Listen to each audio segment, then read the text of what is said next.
Yeah, I don't know. Well, you know. Unbelievable, though. No surprise that the news didn't identify just can't. I got to say something. Patrice O'Neal joining us just in the nick of time, because I just got to say, what the fuck is it with black people and rioting?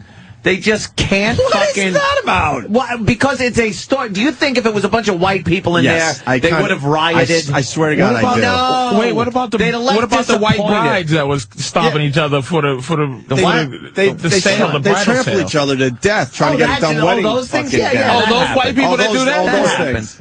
Well, they're fucking... Are there different white people that do things? Well, there's different niggas. They're crazy bitches. Yeah. And this was like... And I think that if everybody in this story was white, pretty much the same thing happens. Nope. I don't see if a white woman goes, hey, man, I won the lottery and I want to give everybody a free fucking coat, call your friends and family, they're going to be going to the store. And they load up the carts. How about the people that we call Christmas crackers that's out there at 4 in the morning punching each other for the Rock'em Sock'em robots? Yeah, someone died at They're not trashing the place. No, they are trashing the fucking place. They're dying.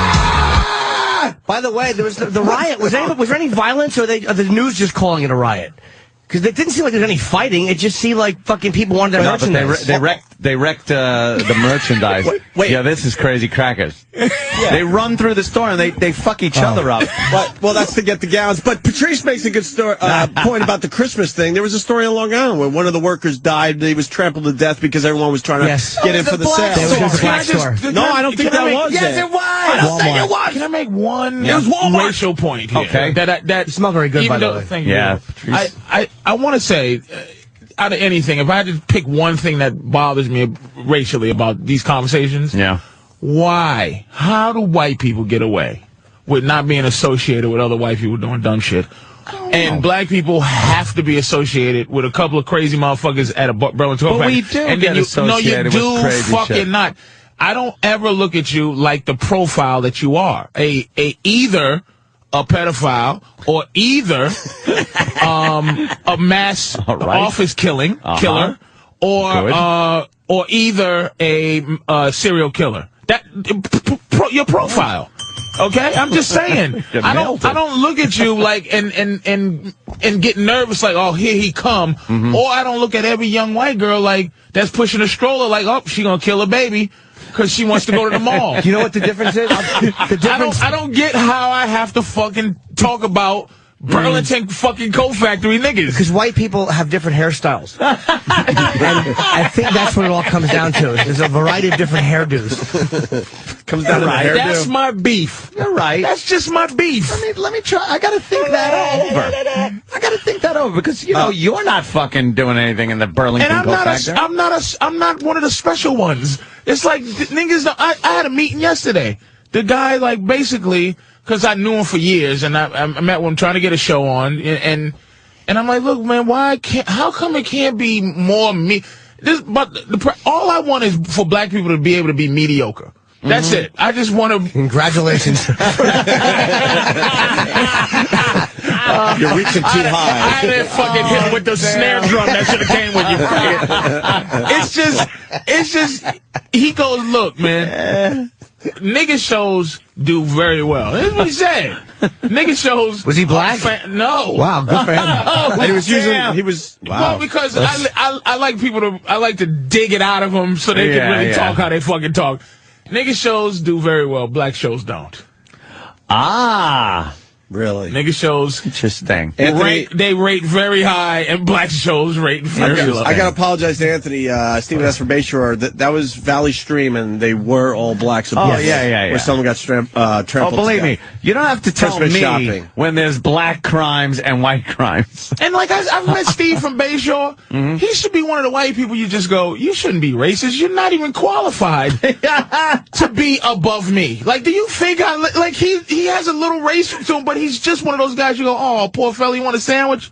Like, that's Steve from Bay, or Pat from just a bunch of nobodies who make racial statements. I've met Steven, and he's a funny guy, but he's funny behind the computer. You meet him, he's curled up like, in the fetal position. He's a fetal position guy. You go, good boy, Steven. But he's hilarious when he's typing with his fucking his keyboard weaponry. And let's be honest, Steve. Yeah. You know, we'll meet up at Anthony's house, and let's just be honest. You're a cool guy, but very quick, very racial. But why is it there? Why the fuck is it there? I don't know. He's not even close to being an oppressor. We're finding out more about the lady. She was off her meds, supposedly. Oh, yeah? Yeah, and, yeah, she's nuts. I don't know why they do that, those people.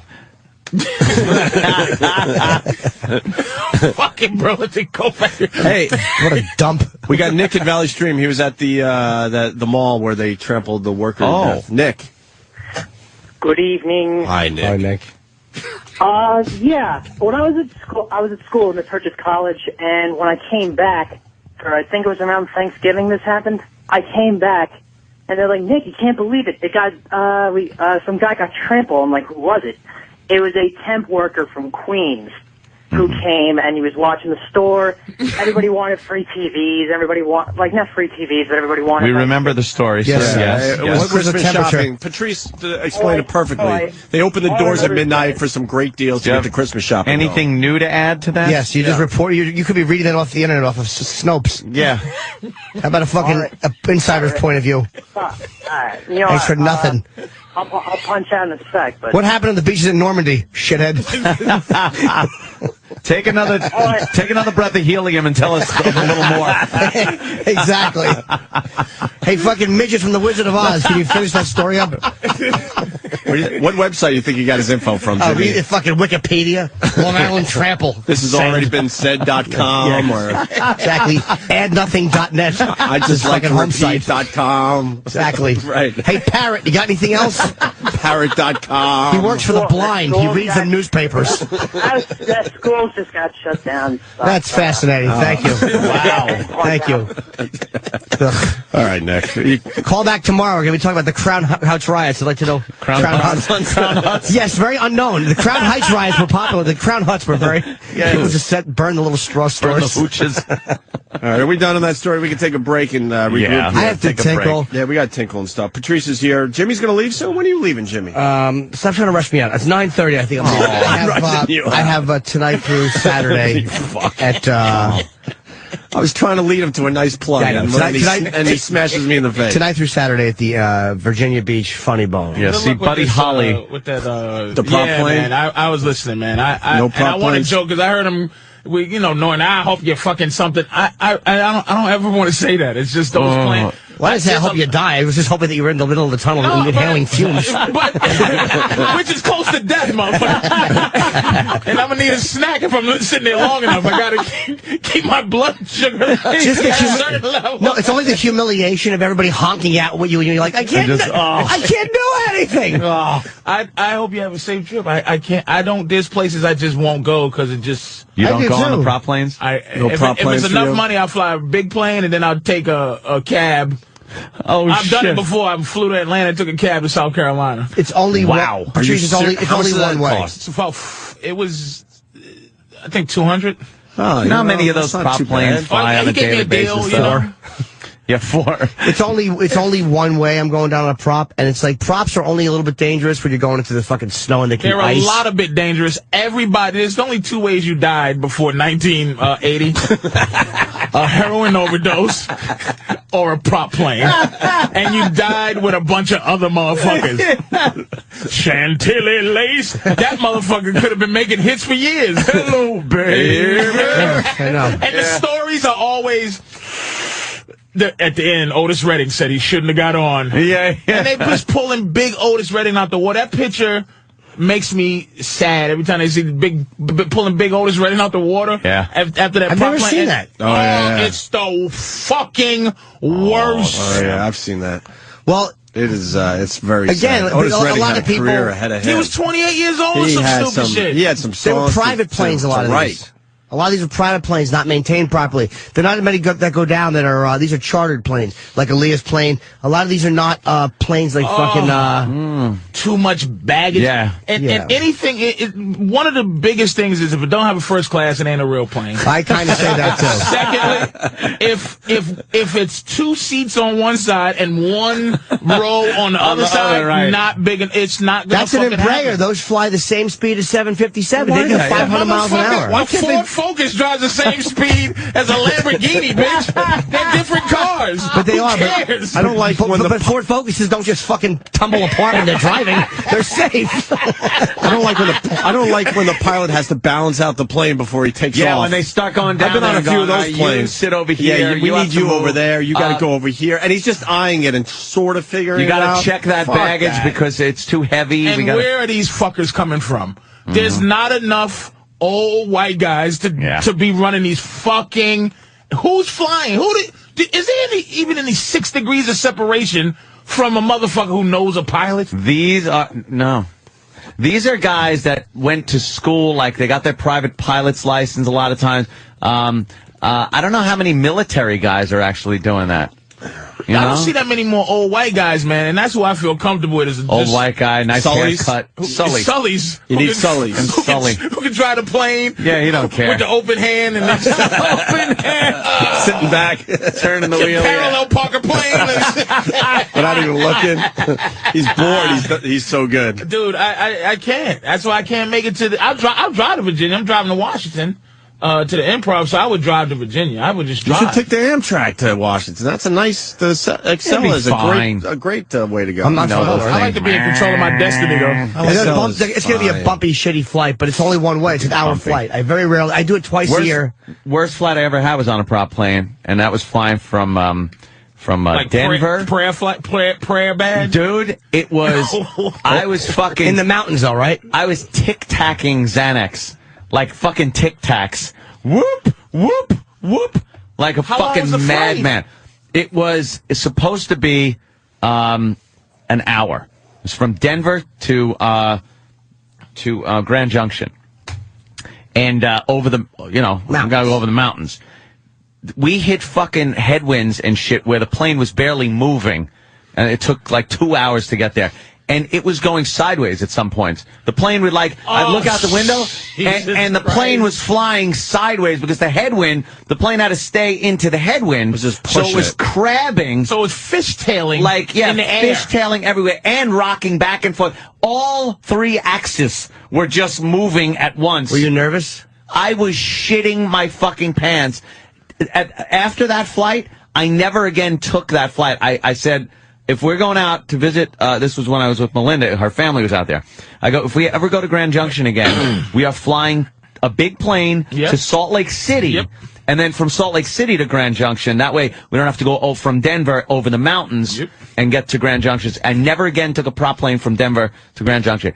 Dude, I swear to God, thought that fucking plane is busting apart. Yeah. I just thought the wind and turbulence and shit was going to rip the fucking thing to shreds. Would you do a John Madden? Yeah, made it, see? Would you do a John Madden or a Whoopi Goldberg if you could? Do a little bus Whoopi doesn't fly? Dude, Whoopi hates flying, too. I like flying. I don't mind flying at all. She takes a bus across country? Which is so much more dangerous, obviously, but psychologically. 5 hours you could be there, you idiot. You feel better psychologically. That was different. But you know what? Ground karma just doesn't bother. Like, I'm not afraid of getting in the car going, this is going to be fantastic, and not in the idea of thinking that I'm going to have an accident or a drunk drive or fucking somebody drive. My big thing is worrying about a kid jumping in front of my fucking truck or something. But other than that, the idea of crashing bothers. It's just the length of time. I don't want to know. You just don't want to know. You don't want to know. All right. Yeah, it does take a while to crash in a plane if something fucks up there. You're dying too long. Fucking a car plummeting. It's just instant. I don't want to plummet. It's pretty much instant. I never want to plummet. You could scream until your breath runs out and then start screaming again. You never want to be able to reload on a scream. No. Then you gotta fucking look at somebody that you don't want to talk to the whole flight, but now you're holding hands with some fucking strangers. Like we're all going together. Here it is. Ugh. All right, why don't we take a break with that thought? An unhappy That's a terrific thought to go to break No, with. Jimmy, that's not you, though. You're going to be funny as hell down there. Plus, you don't have no bones to break anyway. You would just you'll bounce right out of there. You bounce right back to Jersey. It's like a Super Bowl. What's the motherfucker, the Herculoids? Stretch Armstrong. What's the motherfucker from the Herculoids? I don't know who he is. But I don't think it's going to be a complimentary comparison. No, I want to Google image that. Yeah, the Hercules. Gloop and Gleep. Gloop ghosty guy. Look at him. Jimmy. That's not nice. That's no fun. Jesus. Jimmy will be fine. You'll find Jimmy in the black box. Hey, shit. I'll tell you what happened. You'll be fine. Oh, damn. All right, quick break. We get into the Long Island home invasion story and maybe a little Jocktober today. You're scared. We gotta do Jocktober. Yes. All right, we'll do Jocktober next then. Opie and Anthony. But before we get into that point you just made, just before we turn the mics on, we got to talk about Taken, a movie we discuss all the time. And have you seen Taken? Oh, hell yeah. Did you like it or not? Yeah, I liked it. I definitely liked it as well. Jimmy hated it. Hated it. Starting with that. I would tell you. I thought the storyline had some issues, but the action was amazing. There was no storyline. It was his fucking dumb daughter goes overseas after she runs like a retard. A pony! Let the fucking retard run. Watch her run. It'll ruin the movie for you. This is her run. Watch. Jimmy does it perfect. Watch. Pony! The fucking hacky writing. The father, he brings her a fucking, a Susie oven bake, whatever the fuck. It was a Mr. Microphone or something, right? It sounds like it sounds like the beginning of trying to get him to like his daughter. Yeah. It's obligatory. No, he wants his daughter to like him. But the new father, has all the money and can buy the pony. And he doesn't have those. Yes, it was Hack 101. And then the CIA buddies sitting around, what are you doing? Trying to get back into the organization. It was fucking, watch her run. Watch fucking, look at this hacky scene. Look at Liam Neeson. His awful fucking hair dye. Why? It looks natural, Jimmy. Look at her. Watch the run. Wait. What a fucking idiot she is. She's too old to do that. Right, with her arms flailing. She's 37 and she's running for a pony. Well, her best friend's supposed to be, 17 in the movie, and her best friend looks like she's 30 or something. So bad. This is just clips of her running in this movie, which is hysterical. This helps with the movie, though, because she's semi-retarded. He has this semi-retarded daughter and this new rich guy who's just buying stuff, but this guy, oh my God, Liam Neeson is tremendous. But on YouTube, someone put all the running clips together into a montage. Yeah, this is they great. knew how retarded. Wait, isn't that our thing? Yes, it's a fan of the show, obviously. One of the fans came up with that. Fantastic. This. And Liam Neeson's fucking hair is soy sauce colored hair. That was that fucking terrible. It's taken a running retard, but they spell retard R-E-T-A-R-T, right? Retard. The story was so fucking Check it out weak. on YouTube. This guy did a great job. One of our fans. The story was so weak. She goes over there and she calls him while she's under a bed, and 20 minutes later he's on the first flight out. I've used my iPhone app to catch these bad men. Let me walk through the house. I hope my hair dye doesn't leak onto my white shirt. Hey, in the airport randomly, you're the guy. Let me chase you and then hop a cab to go to the exact address. Oh, wait a minute. There's a hair fiber. Oh, wait, it's mine. It looks like a soy noodle. Do you watch genres like this and enjoy it? Yes, a good action movie. Every fucking movie like this, you can has the cliche part. Has some issues. Really, if you think about, you can't watch any zombie movie ever if you look at it too closely. Because the thing about a zombie movie is, how the fuck do they know the other ones are zombies? If you just look at that and say that, that'll fuck the movie up. Wait, how do the zombies know? Like the zombies, everybody's walking around, brains. But this motherfucker next to me is a zombie. I know it. Like I diagnose him. You know it. Just because he's the zombie. So you're saying just act like a zombie and they'll never get you. The zombies have some kind of zombie thing. Danny is a professional. They definitely. There's like some kind of like sixth sense. Yeah. Yes. You just know. Like how does a dog know another dog's a dog? It's they just know. Zombies can smell other zombies. That's right. Do you hear what the fuck we talking about? It's suspension of disbelief, you fucking asshole. No, I don't mind that though. The movie is a guy that's chasing his First of all, Liam Neeson is chasing his retarded daughter around the world. He said it. I don't have money. I have a special array of skills. And I hated that too on the phone. It's a great. That and then trite here's speech. what the movie did after that. After the triteness and after the shit, he did what he was supposed to be doing. Yes, made a B film. He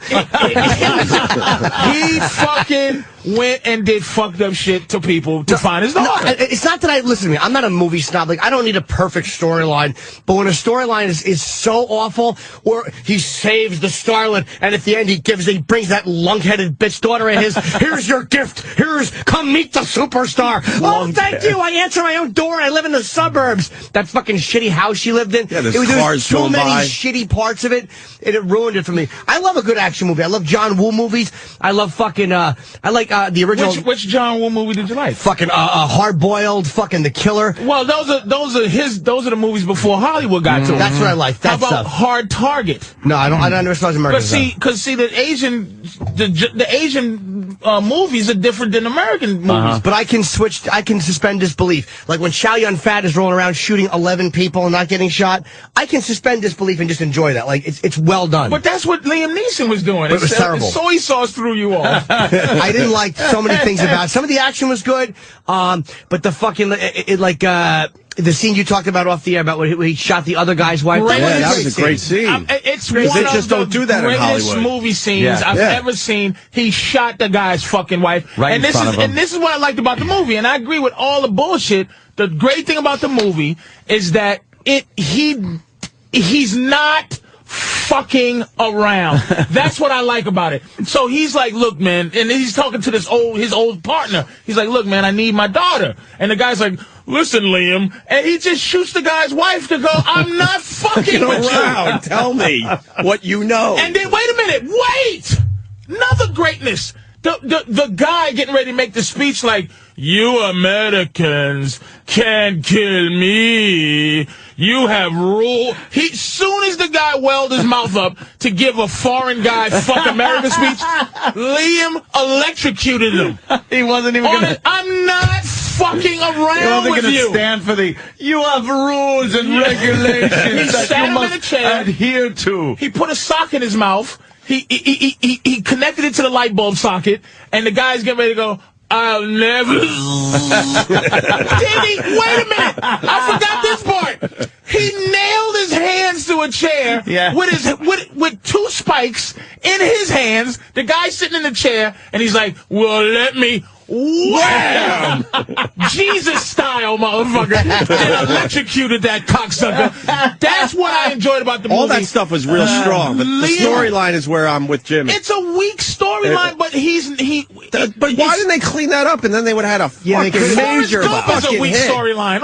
Like Forrest Gump stinks. Nah, but it's a little bit more like this is for an action movie. It's in a way, to me it's cheating. Like they do things they don't have. Like fucking Lethal Weapon is a great fucking cop buddy action movie. Like it's a great movie. Lethal Weapon is a great movie. Like so I'm not above loving. I love Schwarzenegger. I think is the best action star ever. I can watch almost anything Schwarzenegger does and suspend disbelief.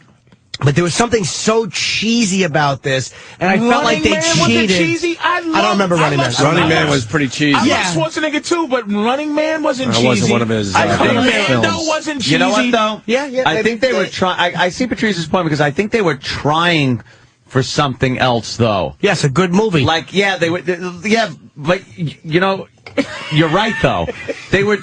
With those other action movies, it's like, hey, here's an action movie. Let's just fucking throw it. We'll have Arnold fucking shooting these guys up and that. This one, I think they were trying for like a sentimental kind of more of an involved story, a film.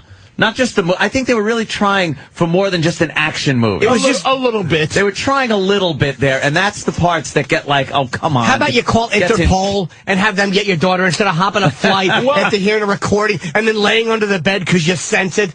Oh, beat it. Put a hat on with that awful hair dye. It always comes down to a hat with Jimmy. That fucking hair dye made me sick. He's obsessed with hats. Jimmy Exactly. hats. Hey, the bad guy's running his sushi on Liam Neeson's head. I enjoyed how much Liam Neeson was not playing. When he shot that guy's wife. Yep. I said, this is one of my favorite movies. I can watch this over and over just because of what he's fucking doing. We're never going to get anywhere with this argument, which is fine. It's like, it's a couple of good, I agree with him. There's a couple of great scenes, but even Dolomite had a couple of great scenes. I mean, it's a movie I like. You know what? I don't want to get off the subject, though, of movies, because this got started, the discussion, because of the new Jamie Foxx movie. Yes. That is coming on, and I have something to say with Gerard Butler, this. right? Yes. I have something to say about this. Bring everyone to the table. What's the movie about? I have no fucking idea. Some CIA type bullshit? It's about a guy. I saw the trailer. So basically, it's Gerard Butler's daughter, I think. Something bad happened to her. And Jamie Foxx. What, does he go to get her and go under the bed with a tape recorder and soy sauce hair? Well, he teases his hair up with the condiments.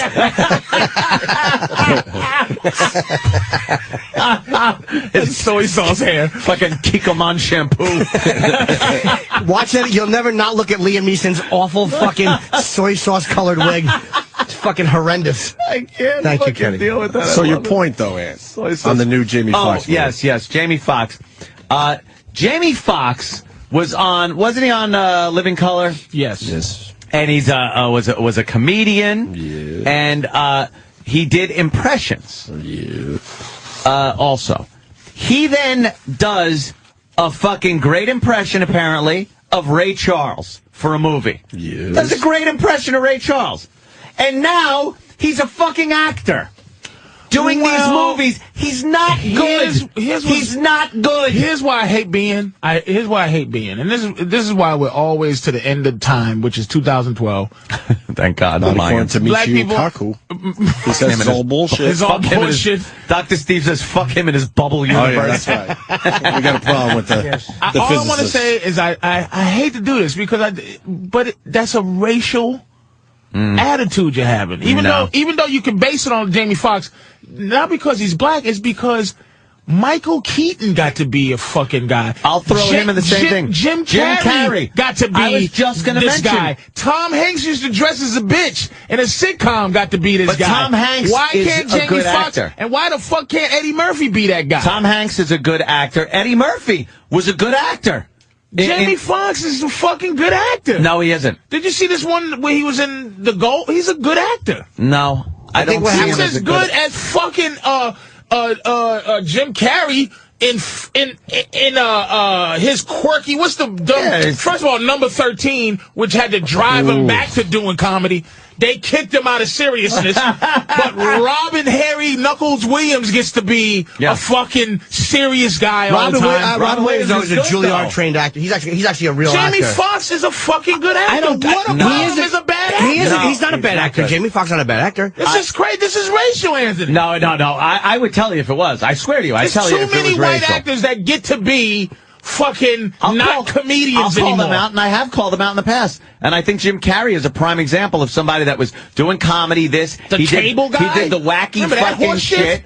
And then they throw him into serious roles, and he sucks an ass. The problem is, like, here's what annoyed you about Jamie Foxx. Ray Charles was great. Yeah, he did a great imitation wait a of Ray minute. Charles. How about him in Ali as fucking Bundini Brown? He did a good job. He was great. He did a great job. I'll give him that. That guy is a good actor, man. I'll give him that. He's a better actor than Jim Carrey. He was playing. Here's what was annoying. He is a good actor, but he was playing Ray all over after the award and just singing. It was like, shut up. It was more just an irritating thing that he was doing. He is a good actor, but I'm just sick and tired of seeing him. That stupid movie where they're in the fighter planes. He was awful in that. It was called Stealth. Yeah. Oh, Stealth, okay. But every actor does that. They get their tour de force, and then they do horse shit.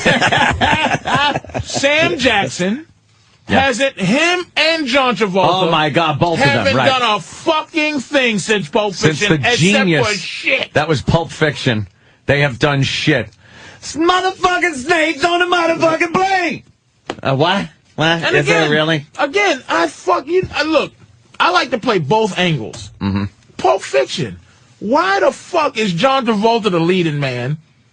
And what you call is not the lead. Do you think I saw it as like Sam a dual. Sam Jackson much was better. a support I saw it actor. as co-fucking. Well, No Charles way. is a bigger name, dude. He had to be. Charles is a much was bigger. coming off of He was fucking, doing nothing. the baby talking shit. babies fucking movies. The baby shit. 12. That's He was done. That's only a name size thing, though, because Jackson was relatively. He had done Jungle Fever before that, but he hadn't done a tremendous amount of roles. You could never put him on equal billing with Travolta. I in Pulp saw Fiction. that as total co-fucking I didn't billing. think of it Why differently. the fuck isn't? No, they were because John Travolta was up for leading actor in the Oscar. No, I understand that, but just watching the movie, you thought they were. That's what I'm talking about. Yeah. I hate Pulp Fiction when Sam's not in it.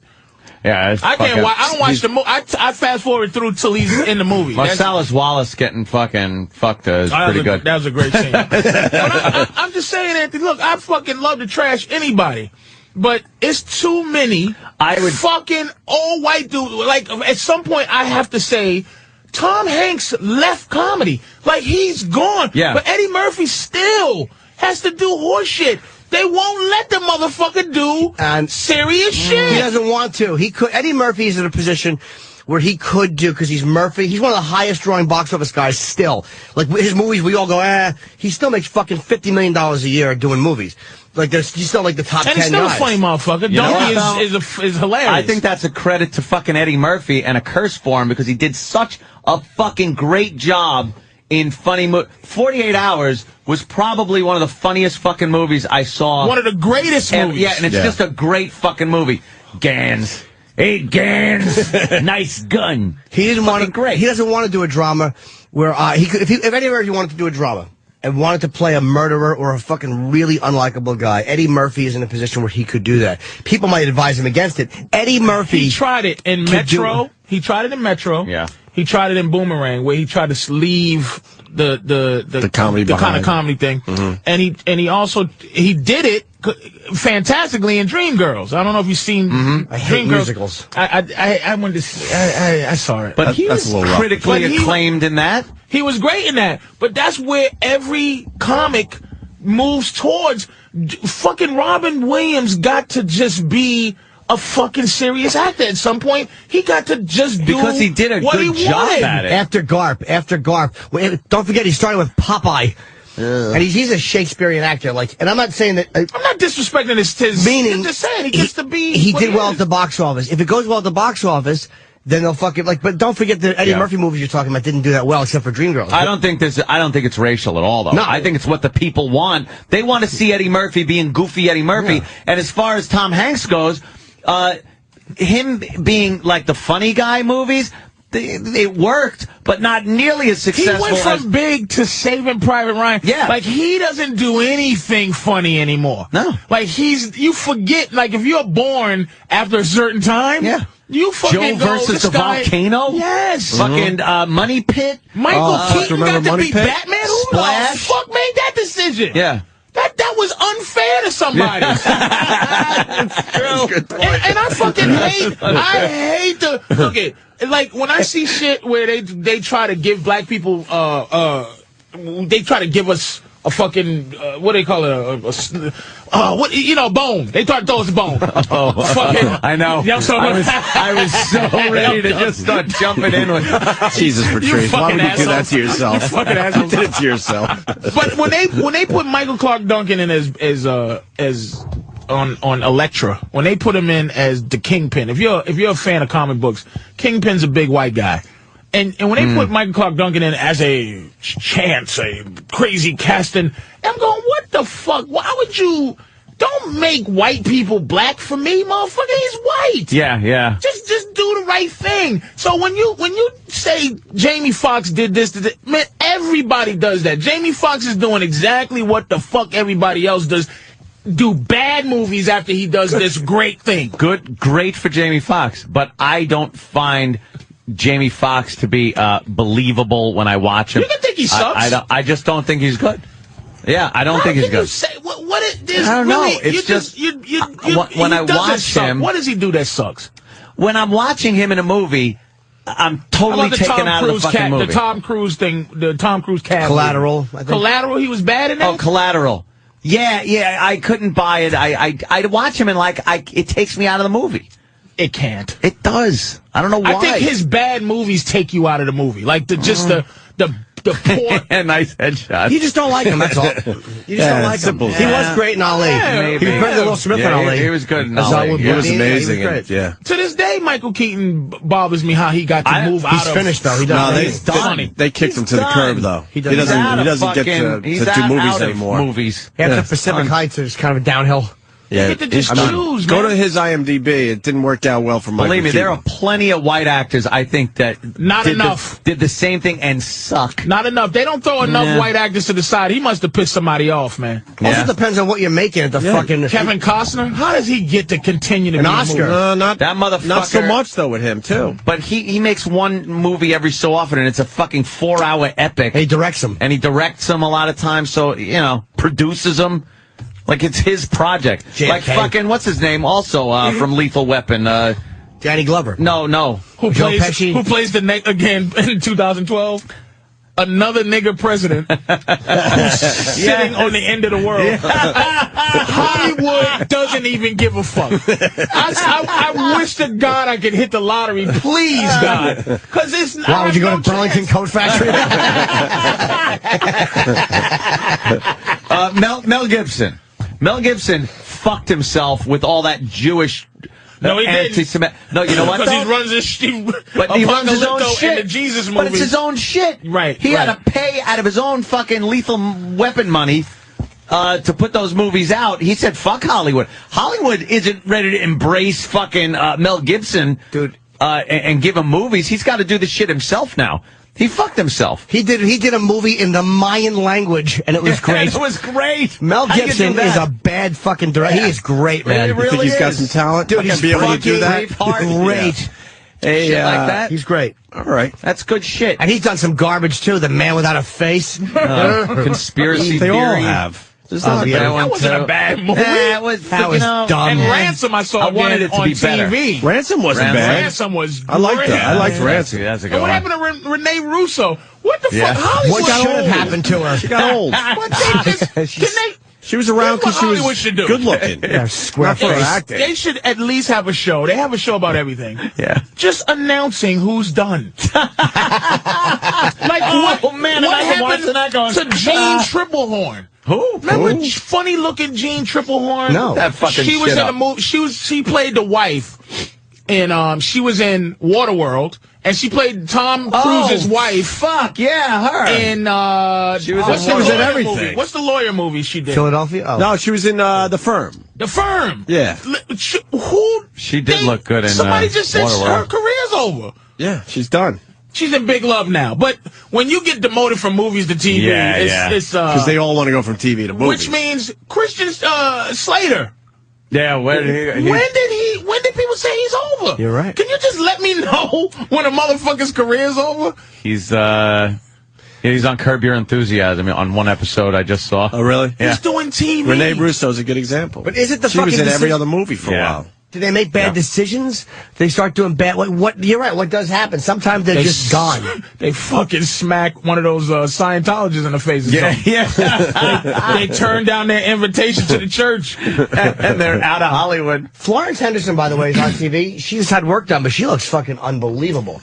She's got to be 1,000 years Dude, old. that's Mrs. Brady. She still looks good. Oh, I guess the Brady Bunch is 40. Is that what they're saying? Oh, really? She's about The Brady 7 years old. Bunch is a 40-year-old. Are we looking program. at a 7-year-old broad right there? I think so. Oh, yeah. My girl called me yesterday, said she was on Wendy Williams. Yeah. Florence Henderson? They was going to show the clip, and I didn't notice. She said they charge you $7,000 to show Brady Bunch clips. Ooh, That's why Schwartz? some of these fucking shows are not showing the clips on this run, because it's like, I'm not paying $7,000 for. You shitting me? No, I am. They talked about it on Wendy Williams the other day. That's wow. That's crazy. $7,000? I would just give her fucking $500 and say, act it out. Here you go. Get that sausage guy to fucking... Here, we'll bring a fucking wheel and a doctor's skeleton and act with it. I'd rather you attack Sam Jackson for Lakeview Terrace than Jamie Foxx for this movie with Gerard Butler. No, you know what, though? Samuel Jackson is good. He's just been in shit. Is he good, though? He's good in bad movies. Dabba-dabba-ding-ba-ding-dang. Everything. Yeah. Everything. He has become. After a while, you even happens with comedians. Oh, that's beautiful. You forget how to be yourself. Like you forget. You go, oh shit, I forgot.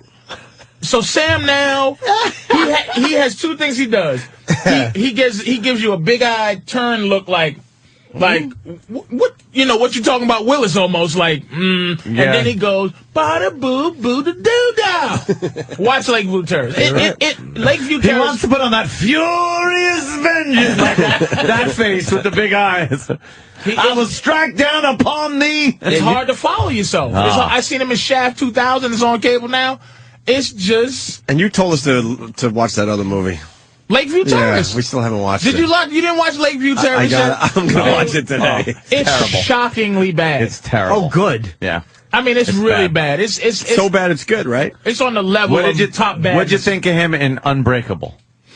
Unbreakable. I liked him in Unbreakable. Underrated. I like Unbreakable. I've watched it probably superhero 4 fucking times. I think it's great. I like movie. I didn't see it. They need a little more action in that movie. But not really. Cool. It was slow. It was too slow. It needed to just be sped up a little bit. Cerebral. Dude, that was a tremendous movie. Because the powers he had in that movie is like, fuck, I want to see a little more of this shit. M. Night Shyamalan is making a comeback of that shit. Yeah. With the. What's he doing? The Seventh Sense? He's done nothing good since then. He's getting out of that. He's doing a warrior picture about a little kid who's the whole world has to try to kill, and he's like the best fighter that ever lived, and he's gonna lead the world. It's some heavy. It looks like it's gonna be a bad motherfucking movie. Yeah. A bad fucking movie, man. You could say that again. Had enough of him and his surprise endings. Oh, really? They all live on a leaf? But fucking drop dead, asshole. One good movie. The Happening. Yeah. Fuck The Happening. That was a terrible film. And then The Water Horse or whatever that was. I didn't even see Lady in the Water. Lady in the Water. I didn't see that. Didn't see that one. And The Happening where the trees make you kill yourself. I was like, wow, M. Night's done. That was the Shatner's wife biopic. You can feel Lady in the Water. You can feel his pressure to do well. Yeah. After somebody says you're good, you be like, holy. I think it happened to Quentin Tarantino, where people are like, he's a genius. After they call you a genius, if you're not angry enough at people, like you go, if you start believing in any way. Yeah, that's a tough follow-up. He started just becoming the guy that says, Quentin Tarantino liked this movie. He stopped doing movies. Yeah. And then he did. I thought he was done after that stupid double feature thing. I loved that. I liked it. I hated both of those fucking movies. With the bitch with the gun foot, I'll kill that. That like the gun was foot? the stupidest fucking movie. I like those dumb movies. That was just a conceptual kind of a thing, though. I mean, a lot of people didn't like it. It was a good idea. It was just the problem was that you saw them to back to back. You see them individually, they're all right. None of that. It was presented as big budget, kind of here's Quentin's big film. Right. It should have been a small movie house kind of release. I loved Kurt Russell. I guess Inglourious Basterds is bringing him back to something. He was doing well. So he came back, but M. Night Shyamalan, I think this is his last hurrah. Yeah, he never went away. Is that the kid for the fucking the last Airbender? Yeah, man. This is one kid and the whole world's trying to kill him. And he's kicking ass? Why don't they just fucking gang up on him? Yeah, really. The movie shows the whole world. He's in this tower. It shows the whole world coming towards this tower to try to fuck this kid up. All right, that's stupid. It's not. That is so dumb. But wait, does he have nuclear weapons? As dumb as what? What does he got? As dumb as what? What does he got that he can? What does he got that he can fight the whole world? What's the big secret at the end? He lives on the fucking Taconic Parkway, like fucking another piece of shit Joaquin Phoenix movie. It's stupid. Does he have nuclear weapons at least? It's not the past. How's he going to hold off the world? We never saw planes. You see, he has a stick. A stick is going to hold off the whole world? He's a fucking cartoon character. God damn. Will they just give him food poisoning or something? Exactly. How's he getting his fucking food? Does he need a dead therapist to talk to in a church? Yeah, really. Rotten kid. I hate this fucking movie. When do we get so real? I just don't like it if it's bad. I don't mind if it's one kid against the world. That's an amazing. I understand you got to kind of. Oh, it's a remake of a cartoon on Nickelodeon. Oh yeah, he's remaking a cartoon. Dr. Steve told me that. Yeah, good. Texted me. I bet Michio Kaku wouldn't have known that. What? Dr. Steve hates. Of course he does, because he knows Michio Kaku brings it. Yes, M. Night Shyamalan is like a river.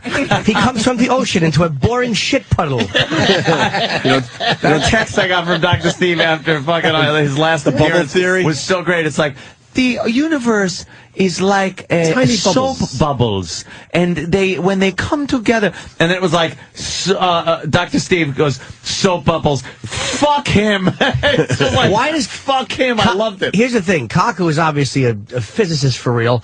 He knows all this stuff. He just communicates in a way that's... I'd like to see him teaching a class, because he's the head of physics at, I think, NYU or whatever. He probably says the same stupid analogies and shit. I'd like to see Talk like a scientist. I'd like to see him doing equations and stuff like that. Yeah. He's the only guy that does it. I'd love to see him doing equations. Yeah. And talking about stuff like that in his language, or talking to... He doesn't talk to other physicists like that. I bet he does. No, he doesn't. Oh, it's like a gummy bear. You chew it, and then there are people who have things in their teeth. So we should have him in to do just that. Do an equation in front of us. He wouldn't know. He would sit not with that dumbing down with another shit. physicist. He'd laugh. He'd go, ha, ha, ha. You know, the way you want me to talk is almost like that Disney movie with the little elves in the mine. All right. We physicists say... I want to see him with another physicist talking. Yeah. He's not gonna probably talk the same way to another physicist. What do you think they go? What's happening, baby? Dynamite, nigga. Tarantino fans checking in, Patrice. Where'd that go? Tarantino fans checking in, Patrice. They, Tarantino hasn't had a bad run, really. Not like others. He didn't have a bad run. That's true. He really hasn't had a bad run. But what he did was the whole Grindhouse thing was, he dropped out. He dropped out for a minute. Like he didn't continue to make bad shit. Yeah, he took a little rest. Then like John Woo, here's what America does to a lot of people, and that's why I love Chow Yun-Fat. Yes. And did he go back? I love John Woo. They tried to come up. Now Jackie Chan said, "Fuck it, I'm staying in America." But John Woo and Chow Yun, they came over and they made Chow Yun do two shitty movies. Yeah. One with the kid from Role Models. Replacement Killers was one, right? And Replacement Killers, where he was starring with Mira Sorvino. And he did 2 bad or maybe even 3 bad American movies. And that fucker left. He went back to and did China. He said, suck my dick. I'm an icon in China. I'm not going to come here and be some goddamn fucking gook guy. Good for him. Some fucking to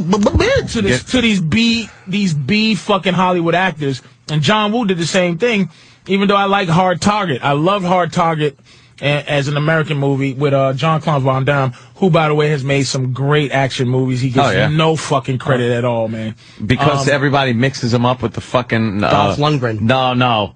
The guy with the fucking little ponytail. The Fred Berry. Steve Seagal? Yeah, because people mix him up with Steven Seagal all the time. I don't think so. At some point, they were out at the same time. He became a joke, but Time Cop is one of the great, like, entertaining little movies you can watch all day. But at the end of the day, I love John Woo and them because they dropped out. So I will say that fucking, what's his name, dropped out. Quentin dropped out. Yeah. And so he hasn't done a lot of bad movies. And I'll say whoever is a fan of it, he takes his time. He takes his time. He doesn't need to be out there constantly. I got something else on Jamie Foxx, the whole reason why I might hate him. You motherfucker. Leave Jamie alone. That stealth movie. Okay. Where he's the fighter fucking pilot guy. Okay. I don't like any black fighter pilot guy that's talking fucking jive. I've never seen... I watch the military channel constantly, and when there's a black guy talking about... And he's fucking, talking about his plane, he's like, let me tell you a little about the A-10 Warthog.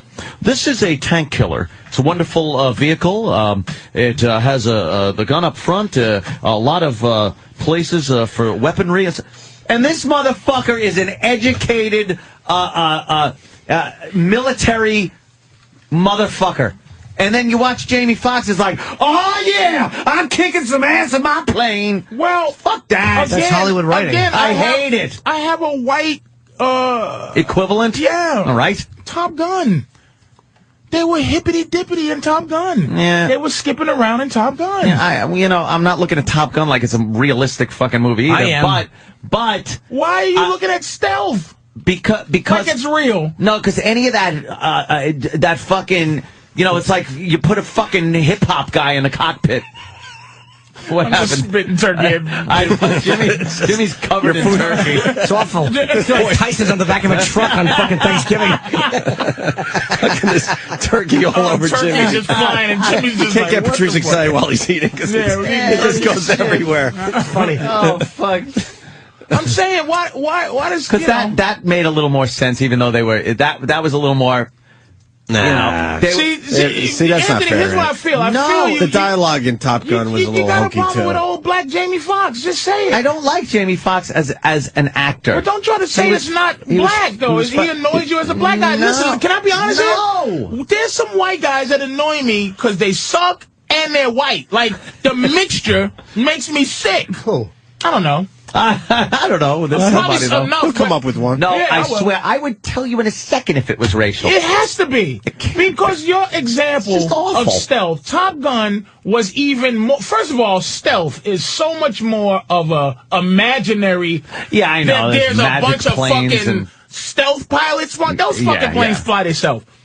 Top Gun was more of a movie that was... It was close to like Iron Eagle. It was like... That was great. It's Chappie. Oh, God. It's more... Climb high, play the tape. It's more real. So Top Gun was, with Kelly McGinnis or whatever, walking around, whose career for somebody says she's finished too. Oh, she turned into You see what she looks like now? Wow. I haven't seen her. Oh, shit. An abomination. Wait till you see what she looks like now. Kathleen Turner, they dumped her off too. I don't know. They just She dump got people fat. off. Kathleen Turner's on How the fuck- on Californication this season. Exactly. Which is a pretty good She's fucking finished. joke. Look at Kelly McGillis. Will Smith. All right, look. How the fuck does Nick... that's not a good... How does Nicolas Danny, Cage find that stay other in one the fucking where she's movie? in the... He's a Coppola. He's a Coppola. The one That's where a good picture. That looks like... Yeah. She has a haircut like Club Soda Kenny.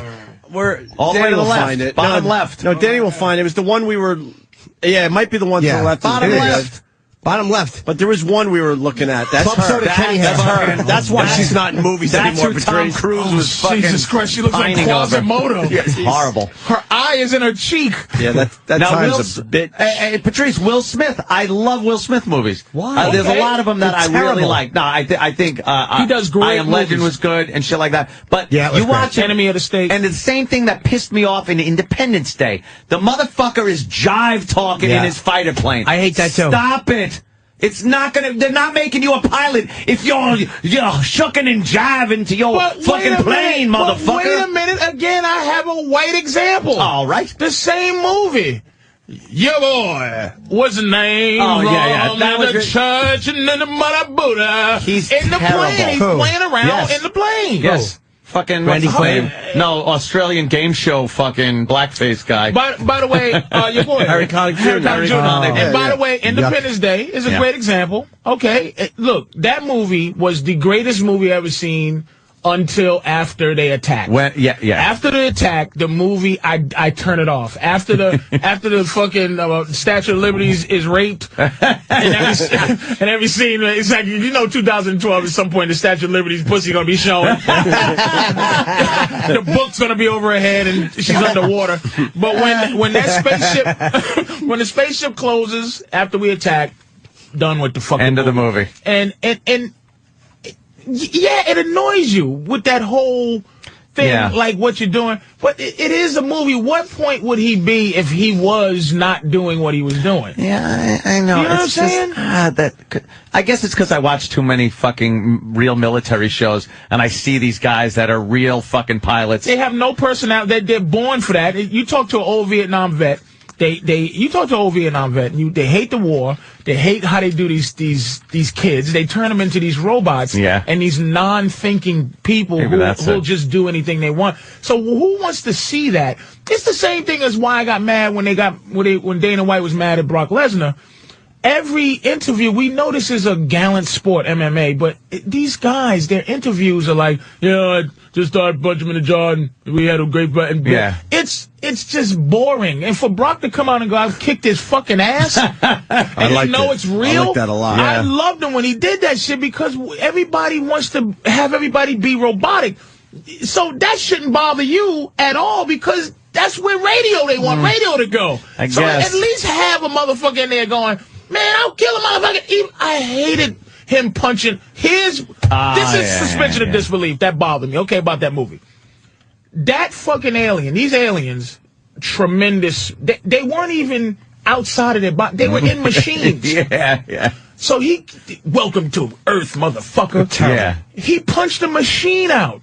And then that machine, he dragged it all the way to the desert. And then that machine killed everybody with its mind. Yeah. The one that Will Smith said, "Suck my balls, motherfucker." Yeah. Welcome to Earth, nigga. So I do hate that part where it's like, okay, black guy out-cools everybody with a punch. It's unnecessary. You don't need him shucking and jiving through the movie. It ruined it for me when he started doing that. And Men in Black, too. It's raining black folks. It's like, no. It was good up to that point. His acting was good. I was enjoying what he was doing. I don't need that. Legend. He's not fucking He Will was Smith, great the in I Am black Legend. guy. He's not the black guy. That's how I want to see Will Smith. I wasn't looking at Will Smith going, oh, it's the black guy scientist. Oh, the black guy fucking army guy. I'm a big Will Smith. Was great. I'm a big Will Smith. I say if you had a choice from Schwarzenegger, Will Smith, maybe Jean-Claude. There's a few people, and then there's directors. You know what I mean? Scorsese's, where you go, okay, if I'm stuck on an island, who I'm gonna watch? You know what I mean? Will Smith is up there with his fucking movies. Yeah. But they do have him do his. But that's. I know what people want to see. That's what we have to fucking do. Is that what people want to see? He didn't do it in I Am Legend, though, and he didn't do that nonsense. And he was he should have been nominated. Omega Man 30 times more than I like I Am Legend. Really? I love the Omega Man. Damn you, dude! Because in the Omega Man, it wasn't monsters. It was confused, diseased people who had a purpose. These things were just and I don't like any movie ever, and this is why I hated Castaway. Any movie where it's just self-congratulating acting, where I'm going to act by myself. Watch me. Watch my acting. Me act. Just me. Me and my dog. Me and a ball. Yeah. Here it is. I don't give a fuck. All right. I want other people. Man. I Am Legend was fucking great. Yeah, you liked it better than Omega Man? I don't remember. I have to see Omega Man's too dated to really like. I would love it. When's the last time you seen it? Pretty recently. Since I Am Legend. I fucking love that movie. But the makeup on the fucking bad guys on fucking... Oh, it's bad. It's antiquated makeup. So kind of, It's just remake They all had white afros. Like that. Yeah, big white afros and shit. The disease was white afros. Just looks silly. I also didn't need it. I will say in I Am Legend, I didn't need the Bob Marley speech. We get it. He was lovely. We know. We should take a break. Gonna get into Jocktober or something else after the break. Jocktober. That's why I like watching the. I also watch the History Channel, so I get to see the Tuskegee Airmen. Those motherfuckers are great. Now, if you want to talk some shucking and jiving pilots, they just took a bunch of black guys and threw them in planes, and they kicked some ass. Yeah, with some syphilis blankets. But it's funny as shit because you talk to them, they were fucking fighting. They were flying like P-51s and shit, and they're just like, where they sent us out, let me tell you, and the Germans was coming, and we was flying our formation. I'm like, that's a motherfucking pilot. Can I just please, before we go? I never play victim on this side, but is it possible for somebody to tell me, really, what the fuck did we do? And what did we do for you motherfuckers that hate niggas this much? We fucking Jimmy goes, what the fuck? These old guys who they just they smack them in the face with tuberculosis. They just do horrible shit. And there's some 90-year-old nigga just, man, I lived. I'm still alive. I lived through pig's feet. I lived through all the shit that kills us early, and why the fuck can't we just get a little bit? Where white boy go, you know what? Goddamn, man, y'all did go through a lot of horse shit. The guy was saying, I dropped some bombs on Germany, and I come back and I couldn't even use the same restrooms as the white people's. And you're like, holy shit, this guy fucking flying through flak, being shot at, and he gets back, and it's like, hey, yeah, you can't use that. Well, perhaps, play devil's advocate, perhaps you've never seen a white lady winked at. I'm just saying. Perhaps you've never seen the ugliness of that. Something changed. There was a balanced period there where I think the civil rights movement really made an effect. But then, and this is the reason I'm answering your question, why people look and just go, fucking motherfucker. Like, what did we do? What the fuck did we do for white people to hate us so much? The teeter-totter has tilted to a point now where white people feel like we can't say or do anything to a black person without having the scarlet R fucking tattooed on you for being a racist. You mean historically, though? Yeah, historically. Oh, historically? Well, I said it had to build up to a point. I think it was just... And I agree with you. Let me tell you why I agree with you on this one. This is why the Obama thing and all... My thing is, I'm like... You know, if you walk the streets with people, you're amongst people, you're amongst people, you're amongst people, everybody's amongst people. There was nothing in the attitude of the world on a day-to-day basis which made me go... there could be a black president, and it'd be for real. Yeah. You know, and like I said, when I drove to your house, and that dude was just like, he actually was on the phone talking, and he pulled that phone off his face to stare at what the fuck is this guy doing riding up in my neighborhood. He was calling me. He was. Was this for that? It was a pool party, and you had a towel and a fedora. Maybe that. Fucking lime green sweatshirt. Green? Yes, it's like green. Patrice is acting like he blended right in. Lime green. See, I get it. Like again, I'm not victimizing it, but it's just like, it's like, look, man. The problem is that. And this is the problem with blacks with whites and whites with blacks. It had to be legislated.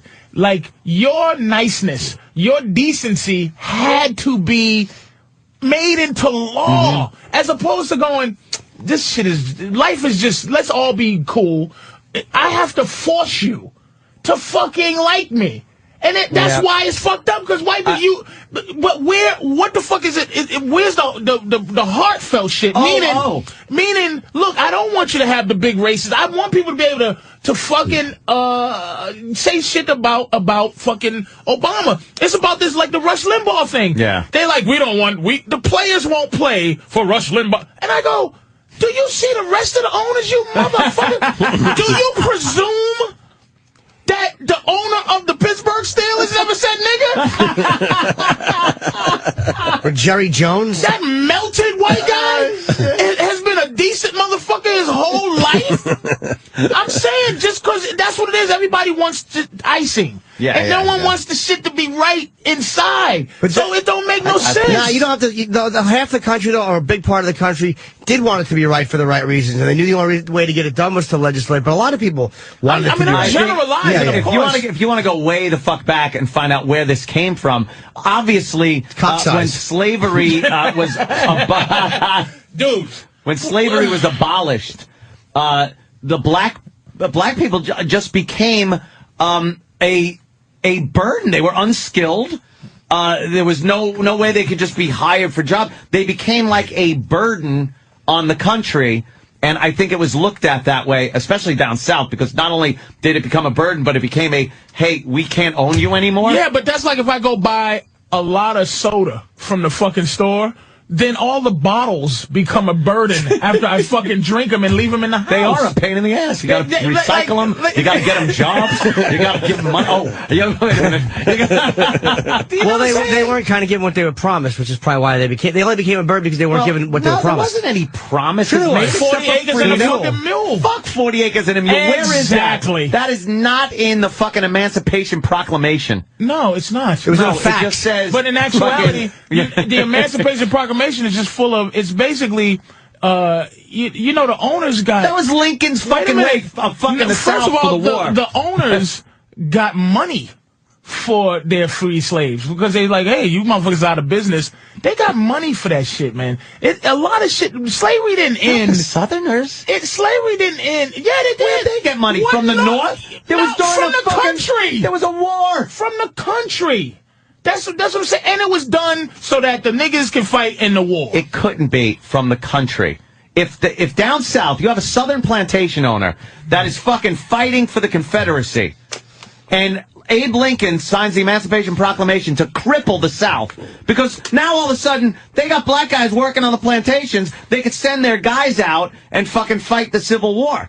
Lincoln frees the slaves, saying, now you ain't got fucking labor. They got money. How did the plantation... What, from Lincoln going, all right, I'll pay the enemy, who is the Confederacy? I thought Danny was typing something up. But they got money. From who? From the government. They got money. There was two governments then. There was a Confederate government and a fucking Union government. But there's nothing in you. There's nothing in you. Like, that, the idea of fairness. There's nothing in you that says, look, man, and I'll give you this. And this is why I always try to give white people tick. But here's what I realize about white people. And this is what I learned. And again, I'm generalizing. White people don't give a shit. And that's it. These reasonable, rational, racial arguments. Hello? They don't give a fuck. They don't care. Oh, yeah. I'm just kidding. Pretend I didn't give a shit. Yeah. Just kidding. I'm telling you, answer my phone. I was mad about that as much as taken. I was just joking. So I'm just saying, it's hard to have these conversations, man, where it's like, you know, I don't want people to go, oh, poor little Negro boy. I'm just saying, there's a part of motherfuckers that should understand how a motherfucker feels, and that there's some fairness involved that you go, you know, I can see both sides, and I can see, look, I see the side as a white guy walking around, and you can't say, I think Obama is such and such, without being called a fucking racist. Yeah. I fucking understand that, but look at what the fuck you set yourself up. It's the seed you plant. You set that up by not being decent. He reaps what he sows. Any seed? The thing is, see, I didn't plant any seed. Neither did my parents or grandparents. It's fucking... Yeah, but like, you're living the fruit of a white guy. Meaning, you take the white guy thing, and you're not a white guy again. You're a fucking immigrant. Do you understand what that white skin and black skin thing does? It makes us join forces where a guy, your people got over here, what, in 1900? Dude, when did your people get over here? Probably, yeah, early 1900s. So how dare you? How dare you look at a black dude like you better? But that was the whole time where the immigrants were coming over and having to fill up a country that needed people that worked and fucking were productive. They wouldn't hire niggas. If we wasn't working for free, then they wasn't going to hire us. So they bring in white slaves to make a couple of dollars. And then you look at us like, ugh, but you're fucking, you're fucking black. I believe there are certain skills that are inherent to certain cultures. What skills did y'all bring over besides fucking... Masonry, mafia, cement layers, the mob, organized crime. Take you for spaghetti. Taking money from fucking little general store owners for protection. You know? We were the police for the fucking wise guys. That's not the Emancipation Proclamation. Lincoln sees the act as a military necessity. We need the Emancipation Proclamation. That's right. Punch up the Emancipation Proclamation. I love how he wrote it on the back of a cocktail napkin. I love how Patrice... Of course not. I love how Patrice asked one question as we're going into break that needs a 3-hour fucking answer. I know. We're looking for historical documents. I just want to point that out. We did an hour and a half of radio, and he goes, yeah, before we go to break, one more question. Like, it's a quick little wrap-up question. And he asked this fucking question that literally needs 3 to 4 hours to answer. But Anthony, you motherfucker. I'm peeing in my fucking pants right now. All I want to know is, why do y'all hate niggas? That's it. I'm just stepping back. That's a quick question before break. Sure. But Anthony, instead of Anthony saying, you know what, blacks did get fucked, he's going, well, technically they became a burden on the... Right. That's a question that needs a whole week, you motherfucker. I just mean a number you passed on that. You know. What the I think masonry is inherent to Italians. He thinks masonry is an inherited gift. They're a bunch of dummies. Put the bricks, very talented with cement. A monkey could do that. They're very talented with cement. The Irish were very talented with beating small up people. Dicks, exactly. So they became the police officers. Why don't we just pee and shift so Patrice could keep going? What the fuck? One more question. Patrice said, one simple question. Why weren't we hired? And then it goes, well, it wasn't racist. It was because the Italians were born with the gift of making walls. Right. They needed to bring these fucking ginzos over. Yeah. Exactly. The fucking rotten, fattening food. And I'm sitting here going, this is going to take a week to sort out now. A week between these two. You're so fucking right. Jesus, one little question before we go to break. All right. I thought it was going to be a yes or no question, you motherfucker. It could have been. He just... Oh, yeah, Anthony right. wouldn't give it. He wouldn't. Anthony just won't go, hey, man, y'all had a bad break, man. I do understand. And getting that from Anthony? He said... Italians brought over Masonry. Yeah, exactly. Masonry. Like we'd all be living on the fucking field without these idiots to fucking make bricks. There'd be wolves blowing down your houses, motherfucker. I think that certain things are inherent to certain cultures. Y'all would have just been the two little pigs every one of us. Oh, here's the little thing from the Emancipation Proclamation. Yes. And upon this act, sincerely believed to be an act of justice, warranted by the Constitution, upon military necessity, That's an excerpt from the fucking Emancipation Proclamation. Yes. That's an considerate excerpt. judgment of mankind and the gracious favor of Almighty God. Here, you want to read the whole thing? Yes, we do. That's a long-ass document. After the break, I'm reading this before the break. No, I'm going to read it during the break. Holy shit. So I just have the one I'm talking about. Don't let Anthony read it because he'll stop and boo. Boo. Right at the end it says, P.S. I have been drinking heavily. Exactly. There's a vomit stain on the top of it.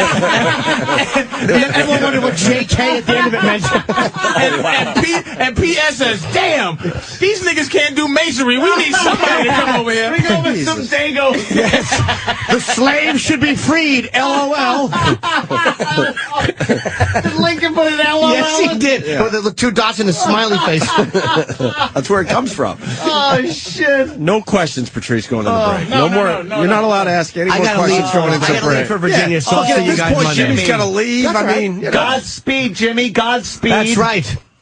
Let's hope I don't hit an Italian-made wall, because you all know how solid those They're are. very solid. It's an inherent trait in the culture. Yes, they were just born into it. That big Italian vag open, and the kid falls out in some wet cement. Look, it came from years of building, like being good at nothing else. Hey, stupid, put the wall up. No, the Roman Empire building thing. If you look at Rome, there's a lot of great architecture and masonry work, and this became inherent to the Italian. If you look at cement companies, they're all Italian run. Yes, the Italians did a great job on the pyramids. All right. Look, there's not one bit of cement on that fucking thing. Oh, that's true. They didn't need cement. No, they figured it exactly. out without cement. Yeah, they did. And why don't we take a break? Is that all right with you, Patrice? I just got one question. What is the meaning of life? A big picture of a pussy should pop up on the screen. Jimmy, have fun Travis? in Virginia Beach. The Funny Bone tonight through Saturday. All right, there you go. We'll continue with Patrice after the break. Maybe we'll roll into some Jocktober after some more slave shit. Well, he's already done an hour. What am I talking about? Half the show today. Patrice O'Neal is going to be at the D.C. Improv in Washington, D.C. starting tomorrow. Thank you. Tomorrow, Saturday, and they gave you the Sunday. Yeah. God damn. I love D.C., man. It's been very good to me. I miss D.C. Hope the economy fucking holds up, man. Yeah. Come on out, Fucking man. XM used to give us nice trips down in D.C. I miss it. I used to love going down there. To the rat-infested building. You know, we haven't been in that building in probably 2 years. Yeah. Sad. Say hi to Donnie and the gang. Are you going down to XM? I was supposed to. I might not, but I talk to Don from time to time, man. You know, try to keep. He's a soldier, man. Dandy Don You try Wickland. to keep in touch with people. Like you go. You hate when the business goes, wow, that's all we were with this. That was it. Fuck. Yeah. But Don was cool as shit to me, man. He's a soldier. I'll say it again. Yeah, DC Improv, Patrice O'Neal. Obviously, we highly recommend you check it out. How do they get their tickets? 202-39. Should I give the phone number out or a website? Improv.com. You want to just do that? Yeah. Improv.com? What is it? I don't have a fucking Yeah, it's website. improv.com. You'll find it. I'm at There's the a lot of DC improvs, Improv. though. Just put DC. There's not a lot of DC improvs. It's just one. So is it DCimprov.com? You some shit. suck at marketing yourself. You're frustrating. I can't. This just is a good make spot for you to get some fucking marketing going. Is it DC Improv? DCimprov.com. There you go. All right. Positive. I'm trying to get the people to your show. You see, I'm doing Twitter. I see the Big Mama Prods on Twitter. Damn. I'm trying. That's a sharp-dressed man in that picture. I'm trying. I look awful. You see that That's black an older T-shirt under there? I really am a piece of fucking garbage. I tried, man. I think you look debonair. Well, now you're going the other way with your clothes. You're calming down a little bit. You went from very casual to ridiculous to now somewhere in the middle. Yeah, I stayed in the middle. Yeah, I start. It's just. Remember that pink shirt? What was it? The Pink Panther thing? Pink Panther with sparkles. You remember that? With sparkles. How do you not remember that one? About it. We were too scared to say something. That was an hour that we could have done. He was just wearing it well. We were too scared to take our shots. I don't know. No one else could have worn that. I started saying, why am I dressing up to come to radio when no one sees me? Well, we don't give a shit. I like to be nice. I like to feel sexy when I'm in the streets. You know what I mean? Yeah, when you're walking, then after the show. And then when you guys used to be at CBS, we would walk out if I had my dress, you know. All the hot work ladies look at me dressed nicely. I'm starting to wear more and more sweats. Just sweatpants. You're going to be that guy. Fucking You're going to be that guy. And just because it's more comfortable at these hours. I think this is the first day I'm actually in civilian attire. I see that. I'm not actually wearing human clothes. That's rolling around with a handgun clothes. I do have my... He's got some scary logos on his shit. I don't even ask him what the logos mean because I don't want to know. Speed, surprise, and violence of action. Yeah, that's a civilian shirt. To get to his front door, he has that barbed wire thing you crawl on your back. An obstacle course to get to the front door. I fucking got the shit scared out of me this morning. Why? I'm going to my truck. You know, it's dark. And I click the door open, and boom, out of nowhere, a fucking kitten jumps out of my garbage can. Oh, shit, that's stuff. But it made a sound, though, and I went, "Gay!" I went, "Hey!" And you just let it go? I was scared shitless for a second, and because the little kitten's all scared in the bushes now. You sure it was a kitten or a rat or a fucking raccoon? Because I saw its little eyes, and then I was like, "Oh, come here, come here," and it ran away. You sure it wasn't like a baby raccoon or something? I swear. You didn't put a goddamn laser sight right on his forehead? Around in him. Nah. You sure? Nah, positive. I would never hurt a kitten. It scared the shit out of me, the sound, because it's like there is no sound in the morning like that. Fucking that hour of the morning, silent around my house. And it's like walking out to the truck, I'm looking around like, what the fuck? Here's what I picked up on just now. Oh, yeah? Here's what I picked up on. What do you got? You Mr. Ready for a Home Invader. What did I do? A kitten scared of me. No kidding. It did. After all this brave talk.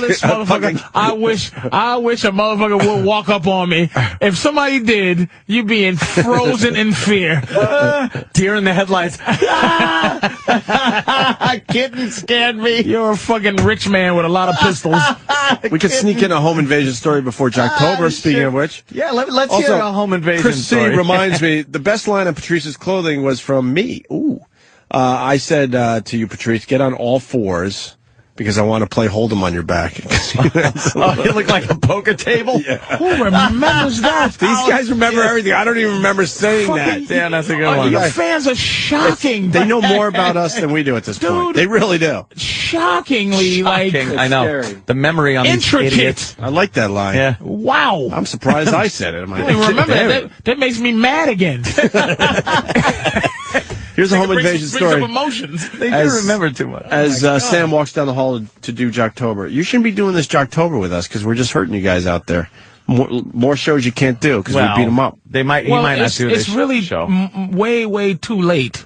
Is it? I've been coming around since 2002 or some shit. You slept with the dogs and you got fleas. Yeah, it is what it fucking is. All right, cool. So, home invasion story before Jocktober? Yeah, let's hear home invasion. This is Long Island, yes. See?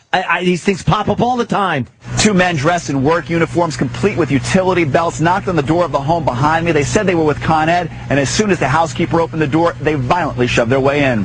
The unsuspecting housekeeper was thrown to the ground and bound with plastic ties. Hearing the commotion, the homeowner came from his bedroom and was also attacked. They eventually are able to secure him with plastic ties and duct tape. Police say the men were threatening to kill and rummaged through the house, making off with cash and jewelry. The homeowner, whose children were across the street at school at the time, is just glad no one was seriously hurt. I'm okay. No, thank you. Thank you. Stunned neighbors say claiming to be from Con Ed should have been a dead giveaway. Con Ed's not around here. It's National Grid. Police say never open the door unless you're 100% sure. Most people wouldn't know that, though. They would just assume. Yeah, it's a different power company. I don't think you would know what to do in that situation, eh? What?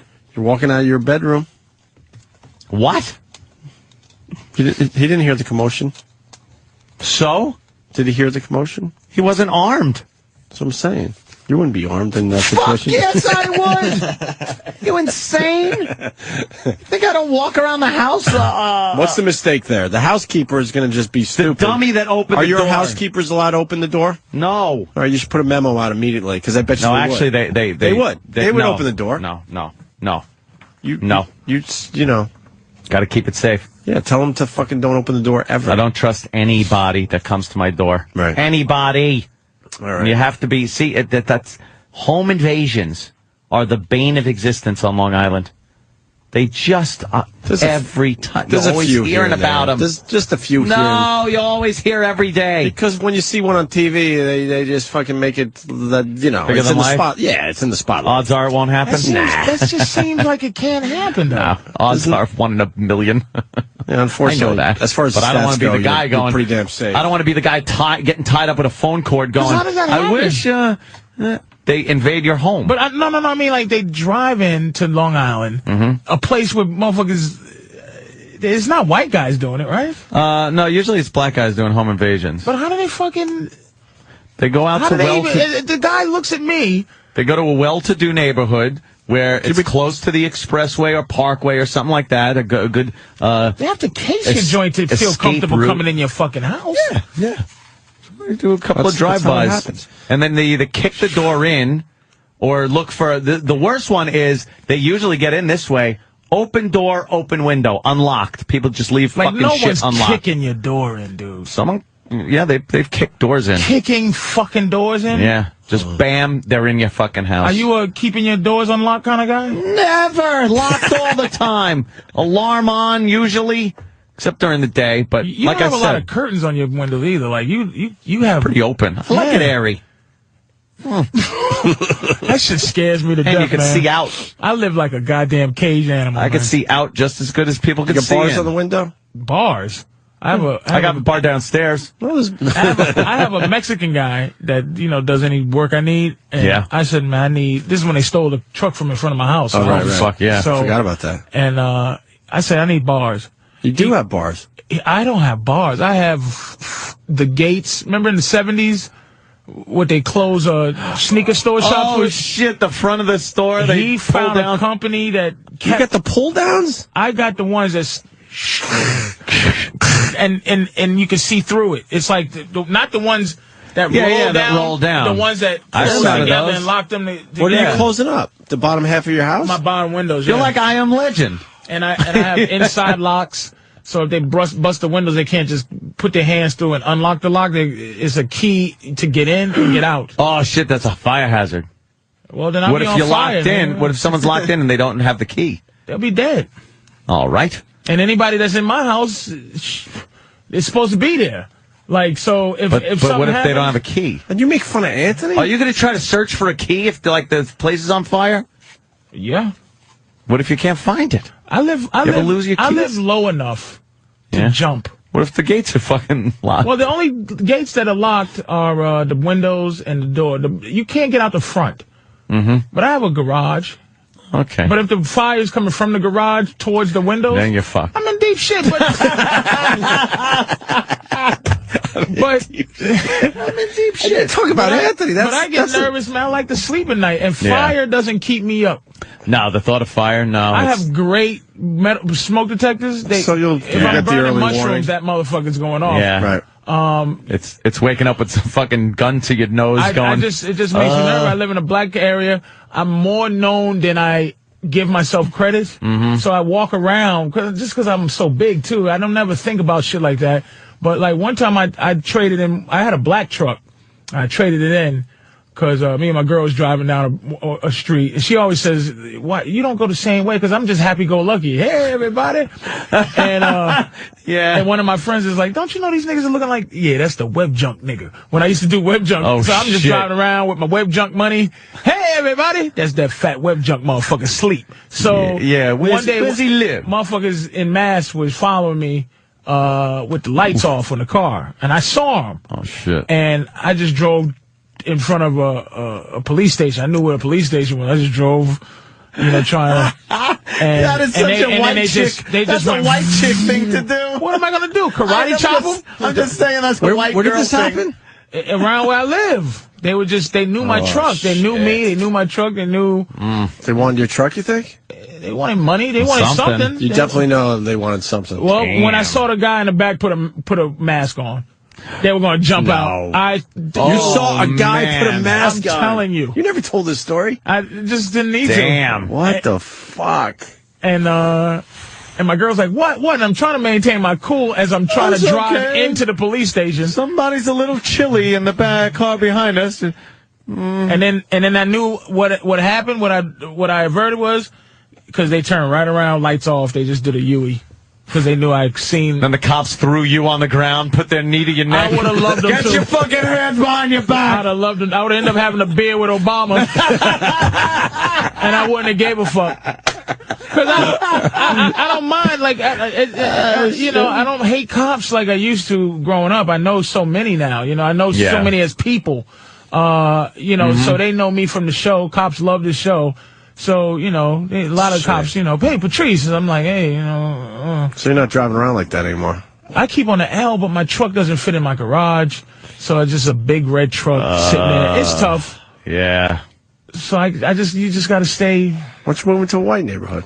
Really? You should leave the fucking... It was supposed to be a white neighborhood. Fuck the white It was supposed. And they lied. And you thought that too, right? I did. You did. I bought it because I said, oh, wow, white women, single white women. I was like, this is great. This is perfect for you. Because it's going to be cops all around with a single white woman. But I'm like, they stole the truck. But there's a lot of white people around there. And if something happens to one of them, then we'll have a police just sleeping right outside. And I'm just waiting. Damn.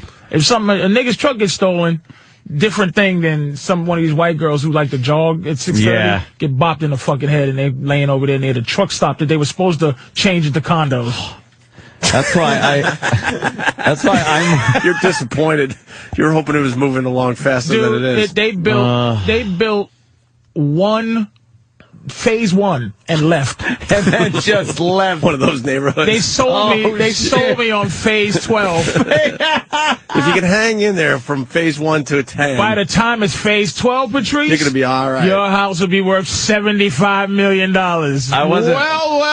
I wasn't moving anywhere unless I saw a synagogue on every fucking corner. Dude. I went into Israel fucking West. I want Jews all around me. I wanted no hint at phase 2? Not even a ground. Let me tell you even a groundbreak. Not even one phase of those 1.5. Not even one of those yellow shiny shovels marker things where they're getting ready to do something. Yeah, where they or spray paint the ground. And how long? Red paint. How long have you been waiting for phase 2? I've been there 4 years. There's no phase 2. Let me tell you something. They packed up the trailer. The trailer that was there where they were selling stuff. Right. The fucking little demo construction guy trailer. And the stuff that I have in my house is bringing the property value down because I put in motion sensor fog lights too. So anybody walks by where I live, it's like I Am Legend. I live like I Am Legend. Just saying that, yeah. I put a lock on my balcony. Motherfuckers want you to come get you, but it's gonna be. You walk up and put bleach on your steps when you keep the fucking zombies away. Dude, I peek out the window like fucking Malcolm X with a, and I'm fucking sitting there. So why don't you just move? Move to what? That's I don't up to have you. any fucking money. Can't I'm move stuck. now too. You know the fucking housing. I wanted market. to live like you. I wanted an apartment in the city. I really did, but I can't afford. I couldn't afford like 7. My house in New York would be $2 million. Jesus. In Jersey, it's what it was. You know what I mean? And if I didn't have it, if I had $1 million, I'd have bought a building. I really want to. Yeah. I love a doorman. I love the. You like that kind of security of the doorman and the fucking. Love it. But me and we don't have great neighbors. Like neighbors aren't neighbors anymore. No one talks. I don't know. Oh yeah, I only know maybe 1 or 2 people's names. They're not names. in buildings either, by the way. It's just no one's friendly anymore. No one looks out for each other. There's some bullshit ass cameras they put up. And the biggest thing is I pay this condo thing, and I don't. The condo fee. And I put a shitty comment on the things every time. Every time I send a check, on the memo I put for your kid's bicycle. Oh shit! To pay your condo fees where you live. What do they do for the condo fee? What do you get? Nothing. They take garbage, but the city takes the garbage. They do nothing. I feel like the city takes the fucking garbage. Right? It's a pimp. I got a building. And they can take your house, evidently. Condo associations can take your house. What if you fucking break the rules? If you or something? don't pay them. Oh, if you don't pay them? I mean, I diddle around with not paying them, but I end up paying them because I'm like, what am I going to do? Like, but you know, dude, I pay about almost $2,000 a month to the building. How? Because the guy opens the door for you. Great. And it tells you if you have a package. Do you pay school tax? Package. And if you just said fuck that, right? If you just got cheap, you can't. What would happen? You wouldn't get your mail? I don't know. And they make it very clear that they're expecting a very nice tip during Christmas. And there's like shit out of me. And there's 50 people you got to. Too bad Kenny left because Kenny takes care of this because it drives me nuts. To give you a whole pamphlet of everybody that works at the building, you got to fucking tip every single one. I had that in Brooklyn when I was in an apartment there. Fuck you. I think it might be more than 50. And you're fucking envelopes to everybody. How do you stop this? And that's why I'm so angry when I deal with people now, because it's like I don't want to tip everybody anymore. Yeah. Like I don't know who to tip. Like you go to these hotels, you go, I tip the first guy. And I go, hey, dude, you got a bad job because you're third. You're third in the fucking... But why do they need 3 guys? You pull up to a hotel, and you're right. There's 3 or 4 people... There's the open door guy. Yeah, there's 3 or 4 people that you run into before you're in your room by yourself. There's the get your bags guy. And they're all looking for a handout. Yeah. There's the open door guy. The guy gets the bags and puts it in the lobby. That's it. He's the and then greeter. there's another guy that brings them upstairs. Right. To your bags guy. To your bags guy. Car guy. There's car guy who goes, welcome to the fucking thing. There's two your bags guys. Sometimes they take you upstairs, just another person, just to show you the room, and then the bag guy comes up. Sometimes it's 4. I tip car guy really well because I want my car taken care of. When I pull up to the car hotel. Guy. Yeah. You got to tip valet I take guy. Care of him. Correct. Then I take care of initial bag guy very well because I want my bags to make it to the fucking room.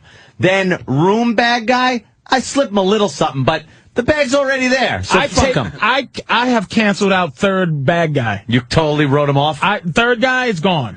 Third guy gets minimal from me. I roll my shit up. I just take it. I keep my eye on my bag. I try to just roll my own shit up. Usually I do take my own shit. I try to do that. This is if I'm on vacation, though. Bathroom gum tissue guy? Fuck you. I walk out with my hands full of piss before I give him fucking a dime. I hate those guys. You don't look at me like I'm nasty motherfucker. Like, you know what? I walk out with shit on my hands before I give you money. They turn the faucet on for I piss shit and wash my hands by myself for 99% of my fucking life. It's not a convenience. You're not helping me. I know how to do this. Not at all. I can wash my hands. Bubblegum bathroom guy gets those guys are annoying. Fuck you. Sit there in my stink. You stand there in my fucking stink all day, you prick. That's terrible. Jocktober time? Jacktober. I want to hear who we got today. Let's listen. Let's listen to somebody that I won't be promoting on this show when I'm in town. Yeah. Do you go to Allentown? Huh? You do any gigs in Allentown, Pennsylvania? I hope I never have to, but all right, you're safe. By the way, before we do this, just Maury has fucking midgets on. Yeah, most talented midgets. They little people. Would you fuck that midget? Yeah. This one here. No problem. No problem. Why wouldn't you? There's something pedophilia about the midget thing. Really? I watch midget porn and I go, this is some type of. You think? It's pedophilia. It is. It is like that chick from fucking Total Recall. That blonde chick, midget. Oh, and she's like, you know what? I will say she has watch something. her crawl around. You would for and the look at this fucking little. She has a Britney Spears thing. Look at that. She's fucking. But I wouldn't be doing. I would be doing it for some kind of weird fetish, and I don't know what the fetish would be. Midgets are fat. What's the fetish to fuck this thing? I don't know. Just that it's a midget. It looks weird. That would look so weird sitting on your dick. Look at her ass. But there's asses on regular women. Why would you? What would be the thing where you go, oh, I'd like to fuck that? Just a freak show fuck. That's for a freak show fuck. Look at it. I hear they smell different, though. Ew, what do you mean? Down there, you mean? They smell, really? They smell like yellow brick. Their boobies are bouncing nice. Yeah, she got like, I mean, you know, for a midget. You fucking tagged that, like I think.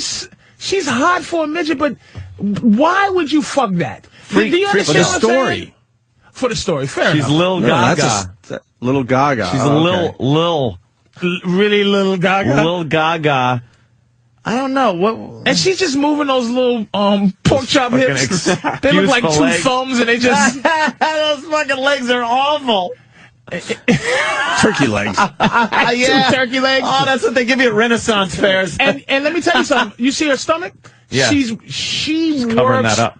out hard. To not be so She has frumpy. abs. To not have that giant fucking midget belly. She has abs. She's in tremendous Does she midget have a shape. tramp stamp? Yeah. She has a tat over her ass? Well, they want to live too, man. You know. That's just... Watch Little People Big World. When they have these conventions, you see Skater Dude. I don't see much You see of a Little Tramp Girl. Puby mound. So it's on calling her. a midget like saying, is a slur? Nah, Yeah, actually, no, they don't mind midget. No, they hate it. They call it the M word. Yeah, they don't like No, they don't midget mind at the all. word It's called the midget M word. whatsoever. They do. They mind kickables. I don't know who calls them Migga, but they call it the M word. Now, how about dwarfs? Like what? Dwarf, if you're a Totally midget, you don't want to be acceptable. called a dwarf. No, they don't mind the dwarf word. It depends. There is a medical explanation as to the difference between little person and dwarf. Dwarfism. So some of them like being dwarfs. You know and how some of stupid them... that is, though? Oh, look. What? She's hot with the brown, like... With the brown hair. See, there's something about fucking a midget. They all look the same. They just have different wigs. Okay. You think? Yeah. They do have that look. They do. Oh, if I'm they have on the same top, face. I would feel like a cad on It's top like of that girl. fucking, what's his name, Billy Barty or something? With a wig? Fucking...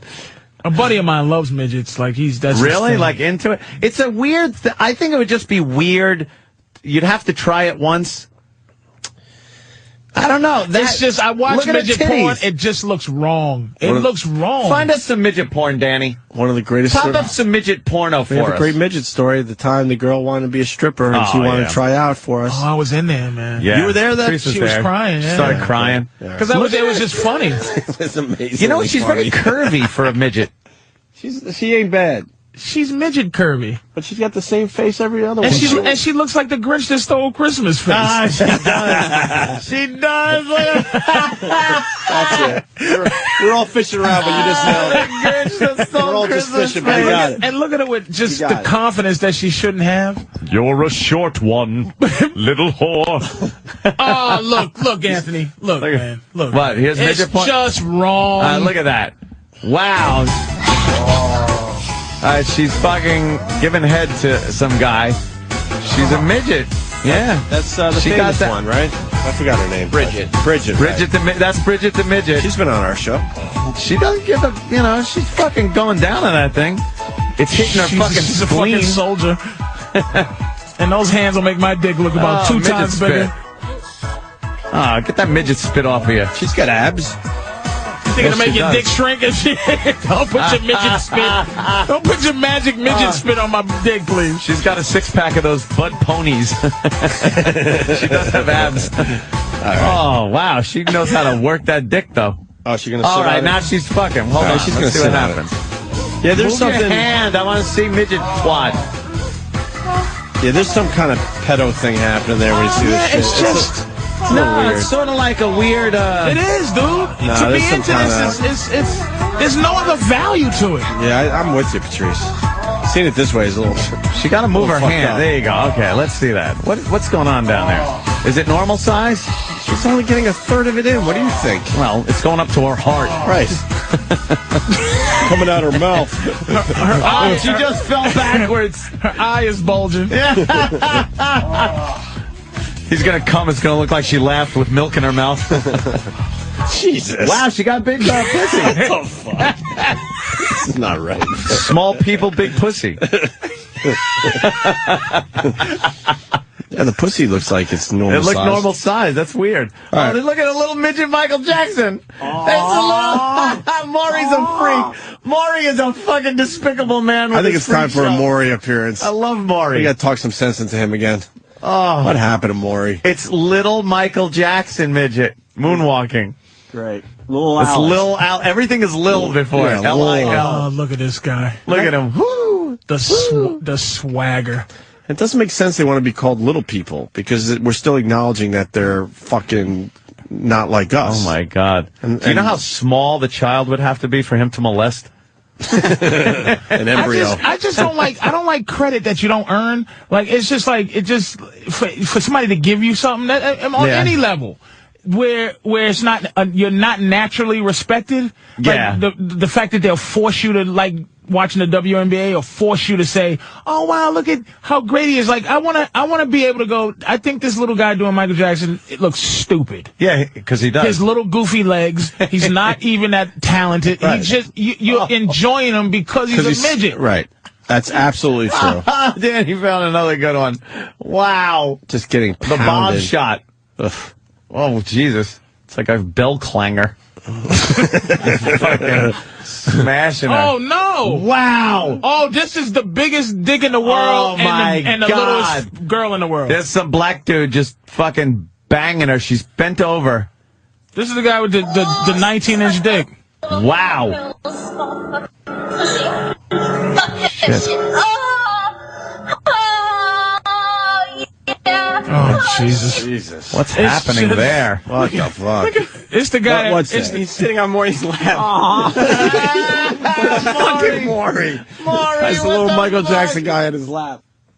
Maury. We got to get some audio. And look at his attitude. Are very look at his foot's in Maury's crotch. It's uncomfortable. It is very uncomfortable. Look at how the people are looking at it. The audience is like, what the fuck? Oh, how'd he find a glove with little fucking those cocktail Frank's fingers?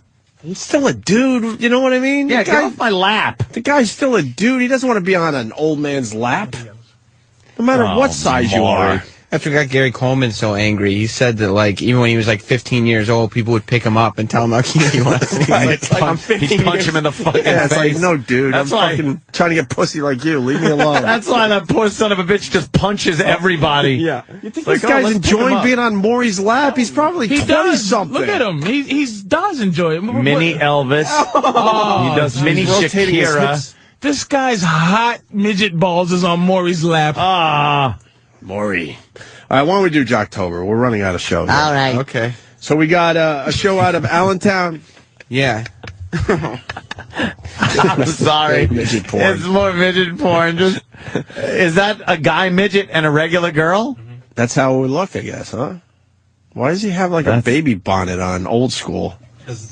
The scene, he replaces the baby in the crib, and then he fucks the babysitter. Oh, he tricked her. Oh, that's funny. I love their storylines. They're terrific. Oh, my God. Amazing. And by the way, in this tough time of economy, if there's any women who is going to succumb to economy, as long as you got a pussy, God damn it, you can make a dime. You can get some fucking bucks, right? Finster's fucking the babysitter and smoking a cigar? Can you believe that?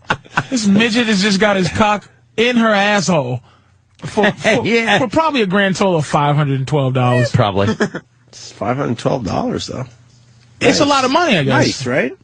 All right. Look at him humping Maury's leg. He's on Maury's leg, though, like, as Maury was walking. Oh, Maury, stop Maury's got midget jizz on his leg now. And look at Maury.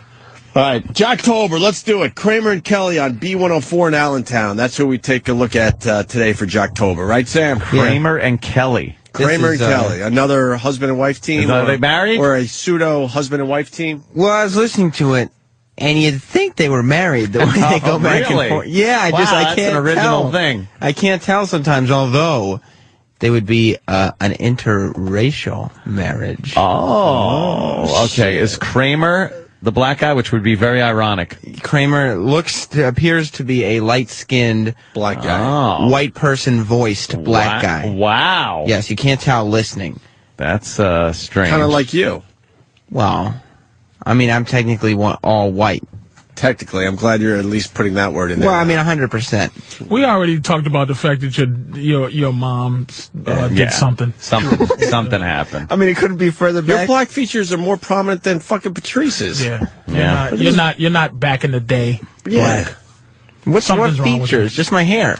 Your hair, look at the eyebrows. your nose, the way there's basic bone structure. Really? Your bottom lip. Extra muscle. Your top lip is white, but your bottom lip is full. That's true. It's divided in mid-mouth. You do have the big lower and you lip. have hair bumps. That's true. That's a White black people feature, don't right? get hair bumps. No, yeah, that is Razor bumps from because shaving. your hair is coarse. black hair care aisle is where I got to go to. Yeah. Oh, do. see, you do. Oh, You yes, get yes. Dude, you gotta ask your moms. Yeah. Look, What happened? I'm old enough. Just level with me. Yeah. What's going on? Can we get an official answer from your mom? Yeah, like, seriously. All joking aside. And then have somebody in your family explain. If she didn't cheat, explain you. I mean, Explain you. Exactly. So then how? Yeah, we need an explanation. Yeah, we really Every do. time, and I'm gonna tell you something. You can record it. Do a What's the Haps with your It's own like family. it's old news, like so you don't say it. But every time I look at Sam, it's like I look at him for the first time. Like I'm like, what's going on with Sam? I've been trying to figure it out for a long time. Here's an odd thing The there. hair is so black. I mean, yeah. The eyebrows. Do you understand that you and your lovely girlfriend, who at some point, do you plan on ever getting married and having children? I mean, I could see that happening at some point, yes. Does she know? Does she actually know that it could happen? That recessive gene that's in you now Make a really black can baby. come out, and I mean, you'll have a fucking complete N-word gene. black You're baby. going to question what she's been up to. My even though baby it's yours. is black. Right. You think the skin could be much darker No, on the I'm child. thinking like And it's everything. been known to happen. Big ass afro, fucking, hey, moms, what's up? Yo? right out of the womb. It's been known to happen. gang, Sam, gang, for real. gang, gang, For real. Gang, gang. For real, it's been known to happen. You've never asked you've never looked in the mirror and go like you never go, man. I really want to know. I really want to know. Are you adopted? No. Oh. I mean, my brother's got... Uh-oh. I mean what? My brother's got curly hair, not like me. It's more white person curly hair. 'cause Not it's a little barely, looser. Sam. But it comes down. When Right. it grows out, It's it comes down. pretty damn curly, too. Like, but it's like the girls like it and everything. Do a What's the Haps for mom and dad. It's those bumps. Yeah. That's gotten me now. It's just another piece of evidence. Sam, you got sickle cell anemia? Not diagnosed. Cell. No. Do a What's the Haps with your mom. My uncle Although has, he's related to Thomas Jefferson, we all know Your uncle has the what? Thomas Jefferson story. I have an uncle So- with coarse hair. I've never seen any bumps on him. But he does have, like, tight curls. That's like keloids too. Black people get keloids, the hair bumps, and sickle cell anemia. Those are three things like white people don't get. Yeah, I've never White people seen... Do Do you not have get any bumps. darker relatives? No. But I have no dark His mother, man, and this probably hurts, man, but his mother, his fucking mother slept with somebody I think else. it goes back. Yeah, I feel like it... It might I think have it gone goes back back a few further. generations. It's not. First of all, It's probably on my mom's side. you're but Italian, right, sir? You look very Italian. Yeah, huh? Mr. Cumia, Yeah, huh? little olive-colored skin. Yeah, no matter olive how oil. much you try to whiten it up, it's just Yeah, olive. That's true. I understand. You have what you have 5-6 generations out of nowhere. A white family. Somewhere there was a recessed. Yeah. There was a recessed him Gene in is there somewhere. fucking- yeah. This about guy Thomas is Jefferson a angle, though? mixture of two people. His mom's and somebody else. But I will say this will probably deeply hurt my mom. But my grandfather was gone a lot when my mom was coming up. Wait, so what does that mean? So I'm saying... He cheated, but cheating was so much different back then. So and where your family from? Kentucky. Oh, shit. So he was sneaking out fucking nigglets. No, I'm saying... it would have had to happen... But is your mother white? You white? think grandma? No, My grandma would have had to cheat might have- and then give birth to my mom. Like grandpa was away. Jesus, you can't just... Your mom's going to kill you for I'm that saying statement. that's what would have had to So when happen. And that's grandpa what was hurt. away, the fucking guy comes over and goes, "Hey, baby." His mother's somewhere right now. And gets grandma. Unlocking something. She said, I knew this was going to happen. This day would happen. She this blows day the would dust come. off a book. Oh, she's got to give him a document. There's something. You're going to get a document yeah. this weekend. Really? Yeah. It's happening. I don't know. She's going into some kind of chest right now. As far as they say it's just what it is. If you find out that a it's nappy-necked, yeah, albino, black, white thing. If you find out it's true, are you going to start coming in late? You're an abomination. If it's an abomination. You used to date only black girls too. Well, I mean, I dated. Shit. I had only black dated girls. black girls. See that? That was his thing. That right there. That's some connection that you have. It's innate. Right. It's nature. It's nature. Dating it's fucking within your, instinctive. With your own peeps. Wow. Let's do. Were they satisfied? Let's just put it that way. I never received a complaint. You got a big hog, Sam? Listen, this is not to be discussed in such public. He has a swagger of a guy that looks like him, and I've seen him without his clothes on at your house. No. He's a fucking. When I had him posing for he's the a party mess. like an ice sculpture, We were taking totally nude. He's a fucking mess. So he has to be packing wood, especially to only exclusively want to date black women. Yeah. I just want to know because I'm Ballsy. only. Yeah, that's pretty brave to date black women when they're used to the big cocks. You're right. Oh, I just what it is that's pretty brave. So that means you got a big piece. Yeah. I like the people inside. It's so interesting to me because every time I look at Sam, I can't look at him and not like go shit. What is he, man? He ain't no white boy. He ain't a white boy. No, white boy. That's like that girl that ran me up at Target that time that I told you guys about. That just looked at me. All right. I said, "Hey, how's it going?" And she said, "What are you?" What are you? See, what tact? And she didn't mean ethnicity. She said, "What are you? What fucking are you? mutation?" What a total lack of tact. Yeah, she would not accept the two white parents. She said no. See, I said it might be something way back, and she said, "Well, if it is, it's strong in you." Yeah, way back. How old are you? I'm 26. Yeah, it was way back 26 years, 9 months ago. Yeah. Something happened. Back in '83. Backstage. Milkman, anything? No. You ever have a milkman? Or? I mean, not that I ever met. Do you see like an ice cream truck parked across your house? Just always look, it gave you free ice cream. Just say, hey, kid, just for you. No, not that I recall. You've got to do a backstage with Sam's mom. All right, I'll interview her over the weekend. Yeah, Please we would do. like to And your really dad, find out what this your is all about. Your brother. You have pictures of your moms? Not on me. I mean, She doesn't look like him. You seen her? Wait, I'm trying to think now. Yeah. I mean, she doesn't look black. No, you wouldn't. But she's got kind of tight curly hair. She's got curly hair, but it's like not as tight as Sam. It's white people curly hair. Yeah. Tight, I like that. Instead of nappy, tight. I like that. I never even heard that fucking shit. That shit's tight. Tight. Can we do Jocktober? We can. Oh, fuck. We keep forgetting about that. People are screaming Sam at us. distracted Get to us Jocktober. with his blackness. So, Sam, what do we know about Kramer and Kelly? They're saying Kelly's the black dude and Kramer's the chick, I think. What? I don't know anything It's about insane. that. But it's B104 in Allentown. It's like it's another fucking man-woman team. Just the guy is Kelly. The girl is Kramer. It's crazy. Listen, all right. Troy Kwan tipped me off because this is one of Troy Kwan's favorite radio shows from his hometown. He loves Kramer and Kelly in the morning. Otherwise, why would he tell me about this great radio show?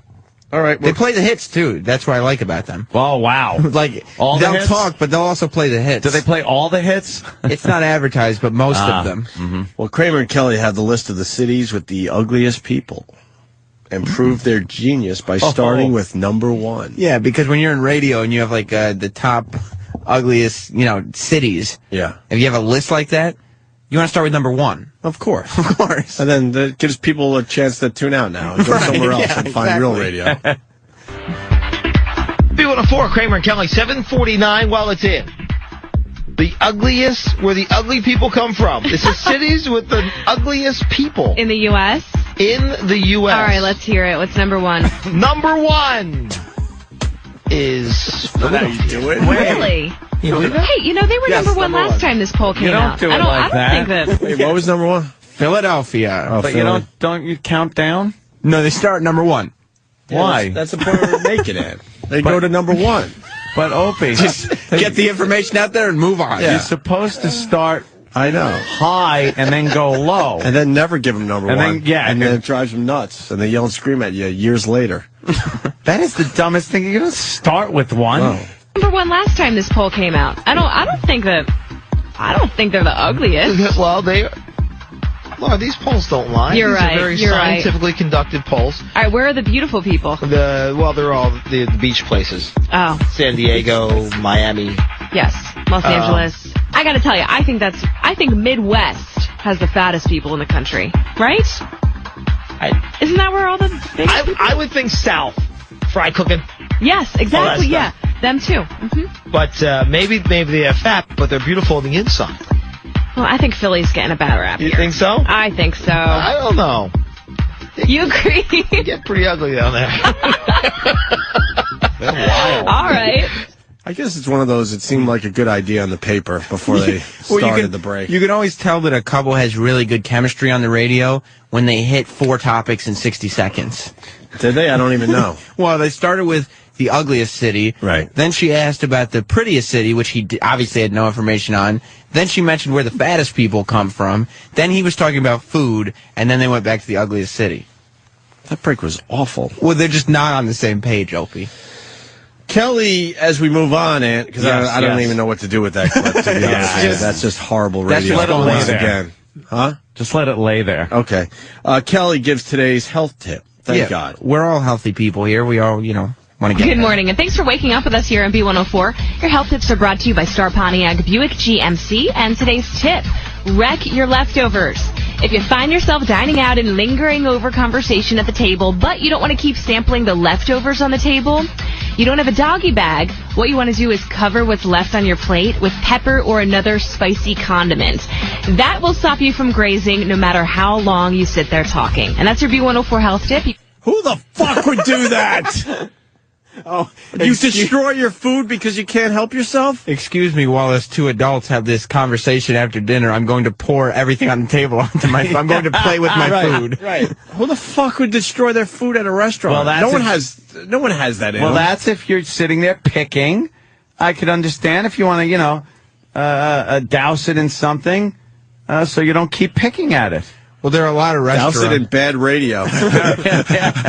It sounds very reasonable to me. There are a lot of restaurants where calling the waiter and say, "Excuse me, could you wrap this up? I'm finished." Douse is it an in bad impossibility. Thanks, I appreciate it. Just put a big dose of bad radio, on it. So you'll look at it and just go, horse shit. I don't want that. That was pretty much waste of time radio. There's a health tip. That's not a health tip. That's stupid. Now, let me ask you this. Sales probably Can we be this, fair so to we be fair to some of these Junktober? Mm-hmm.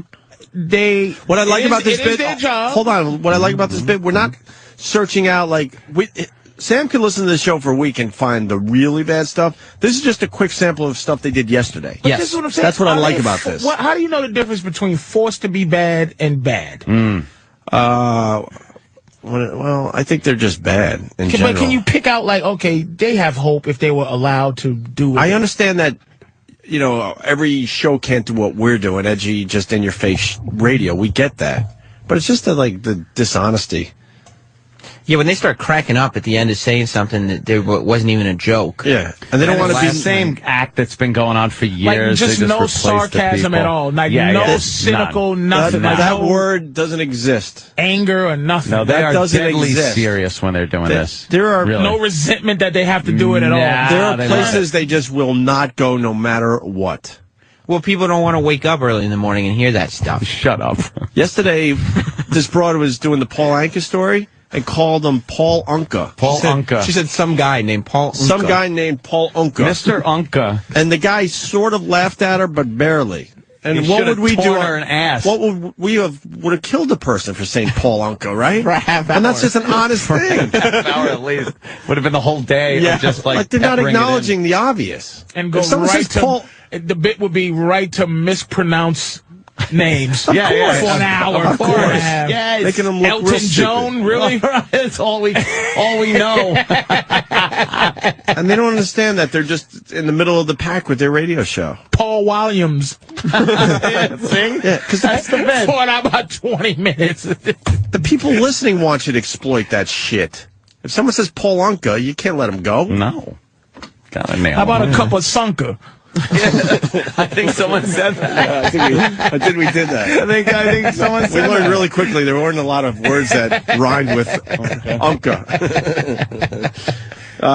The teachers are on strike. Kramer and Kelly spend their time talking about it and how it's somewhat cold. Outside, it's somewhat cold. It's not winter yet, but it's somewhat chilly. Well, Saucon Valley has off today. Oh. Kids do anyway. Teachers are on strike? Yeah. Didn't that already happen? No. I thought they worked it out. They never, no. They decided to work on without the contract and everything. Know why Maury's a cocksucker?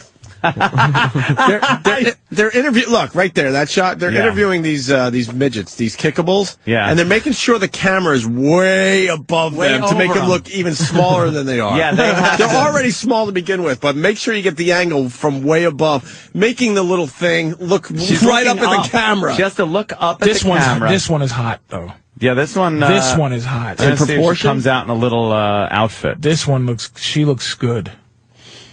Here she comes. Man, this one's coming cute. out. She's almost regular. She's just short. She's more really short. Maury today instead of this Jocktober. Let's see if she's got those little stubby legs. No, Can't tell she she's don't. wearing like She a dress or some shit. She's fucking hot. Here comes Jasmine. Here she comes, Jasmine. You're beautiful, Jasmine. She's got a little too much clothing on. She got a little legs. Yeah, she got the little She's in midget proportion. legs. She's better than the other one. Yeah, that was she doing is. Sexy. Lady Gaga. A little better. Yikes. You might have to. She's a comedian, I think. Nah, she's singing. She's a singer. Oh, okay, all right. All right, back to Jocktober. Let's learn about the teacher's strike. I love my life. Short people got no reason. Yeah, I don't think they were thrilled with that song. No. I thought they worked it out. They never, no. They decided to work on without the contract and everything. And they voted last night to walk out. Now, they'll be out for 15 to 17 days, according to this, unless something happens. Are they actually outside picketing? Do they do that? Or do they just stay home? No, I don't know if they're... Because I guess it's cold. No, it's not really cold yet. It's still cold. I mean, it's, it's 35. You don't want to be outside picketing. It's not that really cold, bitter, windy cold Well, yet. no, that stinks rain. too, but this is not fun. But this is for a point, Laura. You'll be out in the cold if you're trying to make a point. Yeah. Yeah, well. Why are you yawning, Patrice? Oh, shit. I don't know. Holy shit. Would you listen to that? That is. I can't wait to just some renegotiate, talk. by the way. I can't wait to renegotiate. Just By the way, some chatter. Going back to that before Jocktober, my friend. Yeah. I wanted to get that rap thing. I just wanted to say some guys from Philly. Yep. The hardcore. Cool C, Steady B. They are two rappers responsible for the first on-duty murder of a woman policeman in Philadelphia. Oh yeah. One is in. And they had good careers ahead of them. Death penalty. That they fucked up, right? Right. Steady the Hilltop Hustlers. So I just wanted to add that. All right. Those are real gangsters. Real gangsters. Real. Cool C is on death row. For reals. Kramer and Kelly are... Back to Jocktober. All right. Yes, Well, yeah. now this fine show, they're accepting bra donations. Yeah, it's Watch out for Kramer getting a little wild in this clip. well, it's a thing for cancer, like Is this the breast bras cancer. across, put they're River gonna- name here? No, they're going to take a big balloon, like a blimp type thing, and then they're going to bomb a building with the braziers, Opie, is what they're going to be doing. bombing. Yeah. All right, Sam, this is brings up a good point. To end Jocktober, you can find an Opie and Anthony segment. Oh God! To end Jocktober. All right, one that we haven't heard. I mean, Because we can't sit here and make believe When you were Jocktober-ish? Yeah, we can't make believe that we were always like we are today. You're we had absolutely some right, moments. brother man. We had some moments. And I heard... So we'll allow you guys to find one. You reckon me we'll get together to find one new? That's what I'm saying. It can't be an old one. No. All right. That'll be an uncomfortable day, but I think it's only right to end Jocktober with a look back at what we used to do. Do you still catch yourself being Jocktober recently? Hell fucking no. Nowadays, hell no. Let me think. The second part of our AF career is when it really turned around drastically. Probably a little Jocktober-ish still at the end of the AF days, but by the time we came to New York, that wasn't in our mind that we were doing that. Hell fucking no. Well, hold on. we were kind of forced to do some crap at NEW. We said no. Musically. We said no to the giant Pop-Tart, my friend. That's Jocktober. No, I know. That's Jocktober shit. But were we doing 2 for Tuesdays? We fucking yelled and screamed in between the twos. But weren't we? I don't know. If we did, we were mocking it the whole time. That was the problem we had with the jocks over there. The whole time. I don't know. Hell fucking yeah. Yeah? All right. Hell fucking all right. Someone's saying, no, you didn't, mother huckers. Yeah. Well, the point is you got to be true to yourself eventually. Be true to yourself. You have to. I mean, I understand you got to do some things to get into the radio world, but then you got to, do your thing. All right, here we go. Kramer and Kelly are accepting the bra donation. She's wearing big heels, too. Well, yeah, now she's 4'6". Is he fucking that little midget? That's her, husband? She popped right up from 4'1" to 4'6". Yeah. Right up 6 and she's 4'7" now. Actually, she's weird. She look like she's got a horrible face. She looks like a. You put the face. She's hot, man. I think she's all right. She's midget hot. She's midget hot. Right. She's midget hot. She's very hot. She's midget gorgeous. Yeah, she's fucking a 10 midget. But regular person, that's like a 4. Oh, she's just a regular chick walking up the street. Oh my God! The next midget is going to attempt to get out of a mouse trap. One of those fucking life jacket, the fucking straight jacket. Yeah. Was it an ace bandage? Just unraveling an ace bandage. But also, like Mike said, something special's going on. We are taking bra donations at Looper's Grill and Bar. Yes, now listen, bring them with you. I mean, you're more than welcome to take off the one you're wearing. Please bring one with you. We recommend bringing them along. Yes, that would be greatly appreciated. After a few drinks, if you feel like removing the one you're having for a good cause. Don't. Oh, they're just having fun with it, Sam. That's why. It's like, are these two married, or are they? They're just having a little fun with it, because of course the guy wants to see tits and she doesn't. You know how guys are. Yeah. Luckily, the tits. Luckily, she's there. Right, AJ? He's not here. Kramer and Kelly asked today's challenge question. What's the challenge question about? I see you put a show prep bit alert next to this track. Well, something we haven't explored is that these prep service websites, they'll give all the parody songs that every show uses, but they also give show topics, like talking points. No way. Here's some things you can talk about today. Here's a question. Shows don't even think of their own questions to ask the audience. It's easy to begin with, and now they're... You can go online and say... You can't even figure this shit out on your own? You can't come up with a topic every morning to talk about? Here's a good idea for the question of the day. Ugh. Cue of the day. Cue of the day, sure.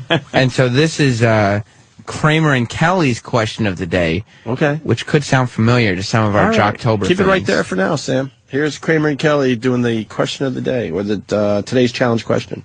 Today's 710 challenge question.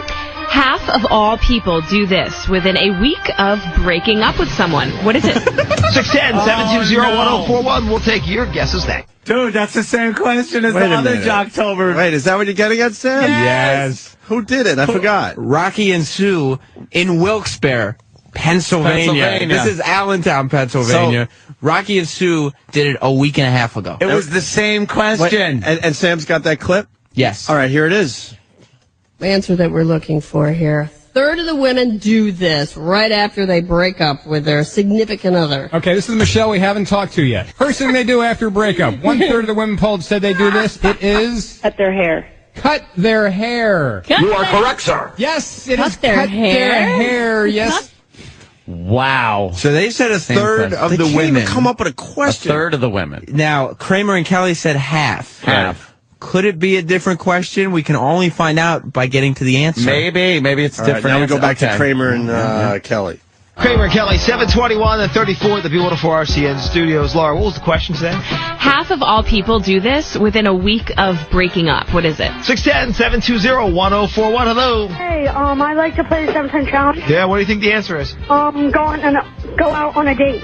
No. Thank you. Thanks. Okay. B104, hello. Morning. Go on a date. Not a date. Thanks. B104, hello. Hello. Is the answer cutting their hair? It is indeed cutting their hair. Wait a minute. All people get haircuts within a week of a breakup.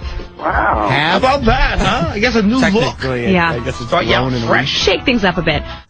Wait, half or a How third? about you What shake is it? things up a bit and come up with your own shit? So this person may have been driving through Wilkes-Barre a week and a half ago. They happen to find themselves in Allentown, and look, Hey. Lucky for me, the radio station is asking the exact question. The same boring question, by the way, too. Who gives a shit question? Yes, that question that people will be like, why? That must have been something they thought of this morning. Is actually published for people to say, hey, morning shows out there, here's a great question, and the stations pay for the privilege of being able to log on to this website that says, here's a good question to ask people. Dig up a fucking question that and I know this shows ask. It's really not hard to do this shit on your own without the use of these services. Guess where Scorch got half of his brain cell stimulators from? He couldn't even a quarter of all people that break up do this. Yeah. Wait a minute, what is it? He would 100% ask this question at 6:25 a.m. Any given morning. That would be this is a perfect brain cell stimulator. Brain cell stimulator. My answer would have been suck on a dog dick. Yeah. You wouldn't have made it. Why? Yeah. Just to make it fun. Well, because lucky for us and every single other radio show at the time, all phone calls are, of course, recorded while the song is on. That way, if there's any rowdy callers... We had to do that because we didn't have a delay. Yeah. We've been through this whole thing. We got to do that. That sucked. All right, here's the little midget. Whatever. I'm done. Well, what? What is this, a goth midget? I think it's Mini Chris Angel. Yeah, it's Mini Chris Angel. And see, they have to look... oh, this little... He's got a little baby straight jacket. Ew. Fuck, this thing is weird. He does understand people have seen him just because he's a midget, though. The point Patrice made was very good. Make yourself grow, Magic Man. Come on, do a real trick. Turn fucking 5'11". 2 minutes left. They're going to kick us off the air today? Yeah, I'm going to kick us off the air. Yeah, we did it today. We had a good show. What a bunch of fucking entertainment we gave today. Wow. You guys did a really good job today. Oh, amazing. Thank you. I felt like I really brought it today, Sam. You did. You I was really happy with my performance. Was it brought? You both shined today. I was happy. Very well. Very well done. I was out of the movie discussion for a bit, but then I kind of got in there a little bit. Just enough so people know I'm still here. That's okay. Sometimes there's an art to knowing when to sit back and when to come back. You know what I mean? Wow. Yeah, there is, Sam. Words of wisdom. There is.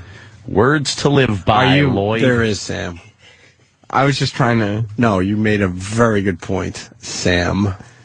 Like, why are you sitting? We didn't invite you to the big day. You said it last time I could sit with Jock. That was last time. No. Well, just, that was a standing bit. The fuck is this? What? Now there's two big muscle men lifting the fidget up by his feet. Right. So, for what reason? Hanging him like a curtain. Oh, there's a straitjacket. Okay. And so he's hanging out on the straitjacket down. Patrice, would you pay to see this? No.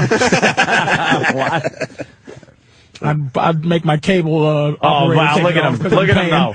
Dude, he's like fucking having a fit. And look at the girl next to him. What's she doing? She's doing nothing. Is she supposed to be the fucking distraction? I guess.